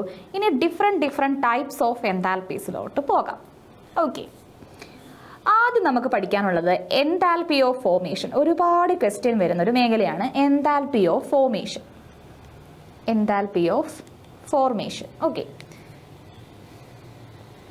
ഓക്കെ, എന്താണ് എൻതാൽപ്പി ഓഫ് ഫോർമേഷൻ എന്ന് പറഞ്ഞാൽ, 1 മോൾ സബ്സ്റ്റൻസ് അവരുടെ എലമെന്റ്സിൽ നിന്നും ഫോം ചെയ്യുമ്പോൾ, അതായത് സ്റ്റേബിൾ സ്റ്റേറ്റിൽ നിന്നും അവരുടെ എലമെന്റൽ സ്റ്റേറ്റിൽ നിന്നും 1 മോൾ സബ്സ്റ്റൻസ് ആണ് ഫോം ചെയ്യുന്നതെങ്കിൽ അവിടെ ഉണ്ടാകുന്ന എൻതാൽപ്പി ചേഞ്ചിനെയാണ് നമ്മൾ എൻതാൽപ്പി ഓഫ് ഫോർമേഷൻ എന്ന് വിളിക്കുന്നത്. മനസ്സിലായോ? 1 mole substance is formed from its elemental state or in its stable സ്റ്റേറ്റിൽ നിന്നും 1 മോൾ സബ്സ്റ്റൻസിനെ പ്രൊഡ്യൂസ് ചെയ്യുന്നെങ്കിൽ, 1 മോൾ സബ്സ്റ്റൻസ് ഉണ്ടാകുന്നെങ്കിൽ അവിടെ ഉണ്ടാകുന്ന എൻതാൽപ്പി ചേഞ്ചിനെയാണ് നമ്മൾ എന്ത് വിളിച്ചത്? എൻതാൽപ്പി ഓഫ് ഫോർമേഷൻ എന്ന് വിളിച്ചത്. ഇപ്പോൾ ഡെഫിനിഷൻ എന്താണ്? 1 mole substance is formed from its elements in their stable state. Okay, അപ്പോൾ അതിനെയാണ് എൻതാൽപ്പി ഓഫ് ഫോർമേഷൻ എന്ന് വിളിക്കുന്നത്. അതായത് ഒരു എക്സാമ്പിൾ പറയുവാണെങ്കിൽ, C+H2 gives CH4 gaseous state. ഇത് ഗ്യാഷ്യസ് സ്റ്റേറ്റ്, ഇത് ഗ്രാഫൈറ്റ് സ്റ്റേറ്റ്. അപ്പോൾ നോക്കിക്കേ, ഇവിടെ 1 മോൾ സബ്സ്റ്റൻസ് അല്ലേ പ്രൊഡ്യൂസ് ആയിരിക്കുന്നത്. ഇവിടെ രണ്ടും, കാർബൺ എന്ന് പറയുന്നത് എലമെന്റൽ സ്റ്റേറ്റിലാണ്, H2 എന്ന് പറയുന്നത് എലമെന്റൽ സ്റ്റേറ്റിലാണ്, ഇനി കാർബൺ എന്ന് പറയുന്നത് ഗ്രാഫൈറ്റ്, അതിൻ്റെ ഏറ്റവും സ്റ്റേബിൾ സ്റ്റേറ്റിലും സ്റ്റാൻഡേർഡ് സ്റ്റേറ്റിലുമാണ്. അപ്പോൾ ഇതിനെയാണ് നമ്മൾ എൻതാൽപ്പി ഓഫ് ഫോർമേഷൻ, നമ്മൾ ഇങ്ങനെയാണ് ഡിനോട്ട് ചെയ്യുന്നത്, എൻതാൽപ്പി ഓഫ് ഫോർമേഷൻ എന്ന് വിളിക്കുന്നത്. ഇനി നിങ്ങളിത് നോക്കിക്കേ, N2 + 3H2 ഗീവ്സ് 2NH3. ഇവർ ഫോർമേഷൻ, ഇവിടുത്തെ ഡെൽറ്റ എച്ച് ഫോർമേഷൻ എൻതാൽപ്പി ആണോ? ഫോർമേഷൻ ആണോ? അല്ല. ഇവിടെ 2 മോൾ ഉണ്ടായില്ലേ. അപ്പോൾ 1 മോൾ സബ്സ്റ്റൻസ് ആണ് ഫോം ചെയ്യേണ്ടത്. മനസ്സിലായോ? 1 മോൾ സബ്സ്റ്റൻസ് ആണ് ഇവിടെ ഫോം ചെയ്യേണ്ടത്. ഓക്കെ, ഇനി ഈ റിയാക്ഷൻ എൻതാൽപ്പിയും നമ്മുടെ ഫോർമേഷൻ എൻതാൽപ്പിയും തമ്മിലുള്ള റിലേഷൻ ഉണ്ട്. Reaction enthalpy is equal to sum of formation enthalpy of product a minus sum of formation enthalpy of reactant ആണ്. ഓക്കെ, ഈ ഒരു ഇക്വേഷൻ ഓർത്ത് വെച്ചിരിക്കുക. റിയാക്ഷൻ എൻതാൽപ്പിയും ഫോർമേഷൻ എൻതാൽപ്പിയും തമ്മിലുള്ള റിലേഷൻഷിപ്പാണ്. അപ്പോൾ റിയാക്ഷൻ എൻതാൽപ്പി എന്ന് പറഞ്ഞാൽ sum of formation enthalpy of product A minus sum of formation enthalpy of റിയാക്റ്റൻറ്റുകളാണ്. അപ്പോൾ ഇതാണ് നമുക്ക് പഠിക്കാനുള്ള ഫസ്റ്റ് ടൈപ്പ് ഓഫ് എൻതാൽപ്പി. ഇനി നമുക്ക് second type of enthalpies. Okay, second type of enthalpy എന്ന് പറയുന്നത് നമുക്ക് നോർമൽ പ്രോസസ്സ് ചെയ്യുന്ന പഠിക്കാം. നോക്കിക്കേ, സോളിഡ് ലിക്വിഡ് ആകുന്നു, ലിക്വിഡ് ഗ്യാസ് ആകുന്നു, ഗ്യാസ് സോളിഡ് ആകുന്നു. ഇതിലേക്ക് തിരിച്ച് നമുക്ക് ഓക്കെ, സോളിഡ് ഗ്യാസ് ആകുന്നു. നോക്കിക്കേ, സോളിഡ് ലിക്വിഡ് ആകുന്നു. അവിടെ ഉണ്ടാകുന്ന എൻതാൽപ്പി ചേഞ്ച് എന്താണ്? ഏത് ഫേസ് ചേഞ്ച് എന്താണ്? സോളിഡ് ലിക്വിഡ് ആകുന്നു. അപ്പോൾ അവിടെ ഉണ്ടാകുന്നത് ഫ്യൂഷൻ ആണ് അല്ലേ, ഫ്യൂഷൻ. അടുത്ത ലിക്വിഡ് ഗ്യാസ് ആകുന്നു. ലിക്വിഡ് ഗ്യാസ് ആകുക എന്ന് പറഞ്ഞാൽ എന്താണ്? വേപ്പറൈസേഷൻ ആണ് അല്ലേ, വേപ്പറൈസേഷൻ. അടുത്ത സോളിഡ് ഡയറക്ട്ലി ലിക്വിഡിലോട്ട് പോവാതെ തന്നെ ഡയറക്ട്ലി ഗ്യാസ് ആകുന്നു. പ്രോസസ്സ് ഏതാണ്? സബ്ലിമേഷൻ. അപ്പോൾ ഇത് 3 ടൈപ്പും നമുക്ക് പഠിക്കാനുണ്ട്. ഫസ്റ്റ് പഠിക്കാനുള്ളത് എൻതാൽപ്പി ഓഫ് ഫ്യൂഷൻ. എന്താണ് എൻതാൽപ്പി ഓഫ് ഫ്യൂഷൻ എന്ന് പറയുന്നത്? ഇപ്പം നിങ്ങൾ ഈ പ്രോസസ്സ് പഠിച്ചില്ലേ, അത് വെച്ച് ഓർത്തൊന്ന് പറഞ്ഞ് എന്തായിരിക്കും എൻതാൽപ്പി ഓഫ് ഫ്യൂഷൻ എന്ന് പറയുന്നത്?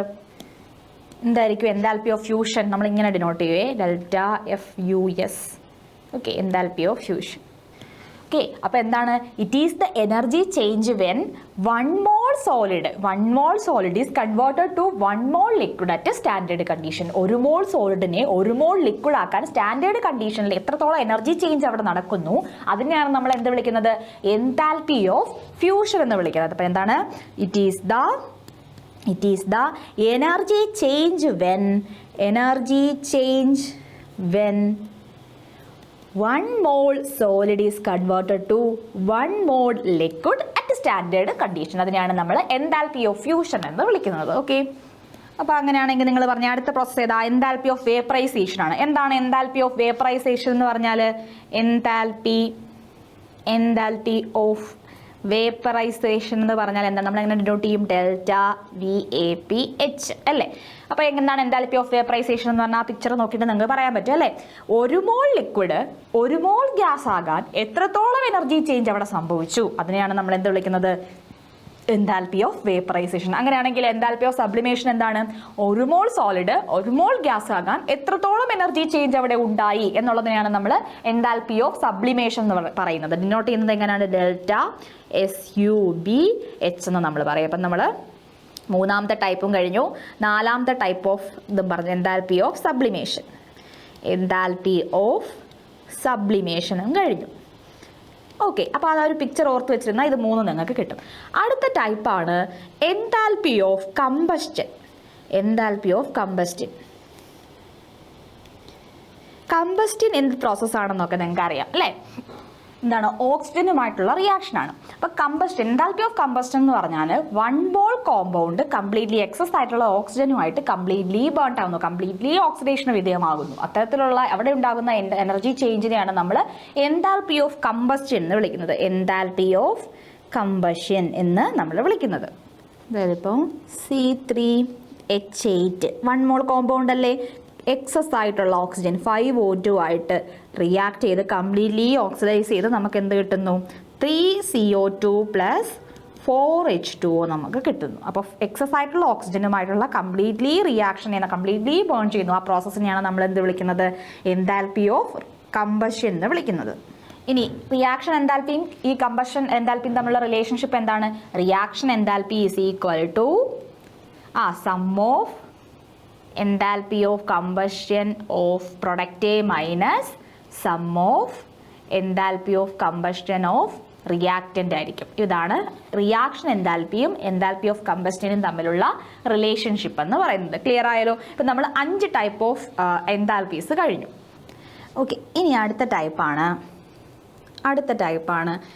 എൻതാൽപ്പി ഓഫ്, രണ്ടെണ്ണം ഒന്നിച്ച് പറയാം നമുക്ക്. എൻതാൽപ്പി ഓഫ് അറ്റോമൈസേഷനും ബോണ്ട് ഡിസോസിയേഷൻ എൻതാൽപ്പി. അതൊരു സിമ്പിൾ ആയിട്ടുള്ള ഒരു മോളിക്യൂൾ. ഇപ്പം നമ്മൾ മീഥേനെ എടുക്കാം. അപ്പം എന്താണ്? CH. ഓക്കെ, അപ്പോൾ ഒരു പർട്ടിക്കുലർ ബോണ്ട് മാത്രമാണ് നമുക്ക് പൊട്ടിക്കാൻ ആവശ്യമായിട്ടുള്ള എനർജി. ആ പൊട്ടുമ്പോൾ അവിടെ ഉണ്ടാകുന്ന എനർജി ചേഞ്ചിനെ നമ്മൾ ബോണ്ട് ഡിസോസിയേഷൻ എൻതാൽപ്പി എന്ന് വിളിക്കും. ഇനി ഈ മോളിക്യൂളിലെ എല്ലാ ബോണ്ടുകളെയും ബ്രേക്ക് ചെയ്യണമെങ്കിൽ അതിനെയാണ് നമ്മൾ എൻതാൽപ്പി ഓഫ് അറ്റോമൈസേഷൻ എന്ന് വിളിക്കുന്നത്. മനസ്സിലായോ? അപ്പം എൻതാൽപ്പി ഓഫ് അറ്റോമൈസേഷൻ എന്ന് പറഞ്ഞാൽ it is the energy needed to break all bonds in a particular molecule.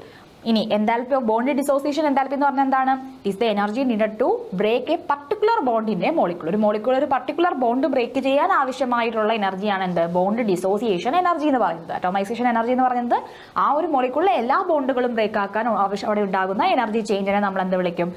Enthalpy of atomization എന്ന് വിളിക്കുന്നത്.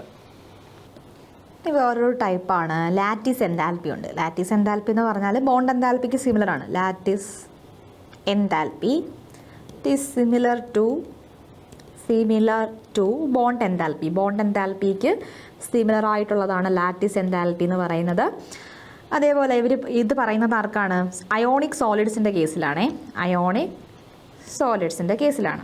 അതായത് സോളിഡ് കണ്ടന്റിനെ ഗാസിയസ് അയോണുകളായിട്ട് മാറ്റുമ്പോൾ അവിടെ റിലീസ് ചെയ്യുന്ന, അവിടെ ഉണ്ടാക്കുന്ന എനർജി ചേഞ്ചാണ് ലാറ്റിസ് എൻതാൽപ്പി എന്ന് വിളിക്കുന്നത്. ഓക്കെ, അടുത്ത പറയുന്നത് നമ്മുടെ 9ാമത്തെ നമുക്ക് പറയാം അല്ലേ, 9 അല്ലേ, 9ാമത്തത് എൻതാൽപ്പി ഓഫ് അയണൈസേഷൻ. ഓക്കെ, അവിടെ നിന്ന് പറയുന്നത് defined for the ionization of weak acid weak base. Weak acid weak ബേസിൻ്റെയൊക്കെ for weak acid weak base അവരുടെയൊക്കെ അയോണൈസേഷനെ പറ്റി പറയുന്നതാണ് എൻതാൽപ്പി ഓഫ് അയോണൈസേഷൻ എന്ന് പറയുന്നത്. അതൊരു ടൈപ്പ് എൻതാൽപ്പിയാണ്. ഓക്കെ, ഇത്രയൊക്കെ ടൈപ്പ് ഓഫ് എൻതാൽപ്പീസിൽ നമുക്ക് പഠിക്കാനായിട്ടുള്ളത്. ഇനി എൻതാൽപ്പി ഓഫ് സൊല്യൂഷൻ ഉണ്ട്, എൻതാൽപ്പി ഓഫ് ഹൈഡ്രജനേഷൻ ഉണ്ട്, എൻതാൽപ്പി ഓഫ് റെസണൻസ് ഉണ്ട്. ഇതൊക്കെ നിങ്ങൾ ഓർഗാനിക്കിൽ പഠിക്കുന്നുണ്ട് അല്ലേ. എൻതാൽപ്പി ഓഫ് റെസണൻസ് ഉണ്ട്, പിന്നെ എൻതാൽപ്പി ഓഫ് പോളിമറൈസേഷൻ ഉണ്ട്. അപ്പോൾ ഇതൊക്കെ നിങ്ങൾ ഓൾറെഡി പഠിക്കുന്നതാണ്. അപ്പോൾ ഇത്രയാണ് നമുക്ക് തെർമോഡൈനാമിക്സ് എന്ന് പറയുന്ന സെക്ഷനിൽ പഠിക്കാനായിട്ടുള്ളത്. അപ്പോൾ നമ്മൾ കുറേ കവർ ചെയ്തു. ഇമ്പോർട്ടൻ്റ് ആയിട്ടുള്ള പോയിന്റ്സ് എല്ലാം ഒന്ന് ഓടിച്ച് നമ്മൾ കവർ ചെയ്തിട്ടുണ്ട്. അപ്പോൾ ഓരോ കണ്ടന്റും നിങ്ങൾ വ്യക്തമായിട്ട് പഠിക്കുക. എൻതാൽപ്പി ഓഫ് ഫോർമേഷൻ്റെ നമ്മൾ ക്വസ്റ്റ്യൻസ് ചെയ്തിട്ടില്ല. എൻതാൽപ്പി ഓഫ് ഫോർമേഷൻ്റെ ഒക്കെ ഭാഗത്തു നിന്നാണ് ക്വസ്റ്റ്യൻസ് വരുന്നത്.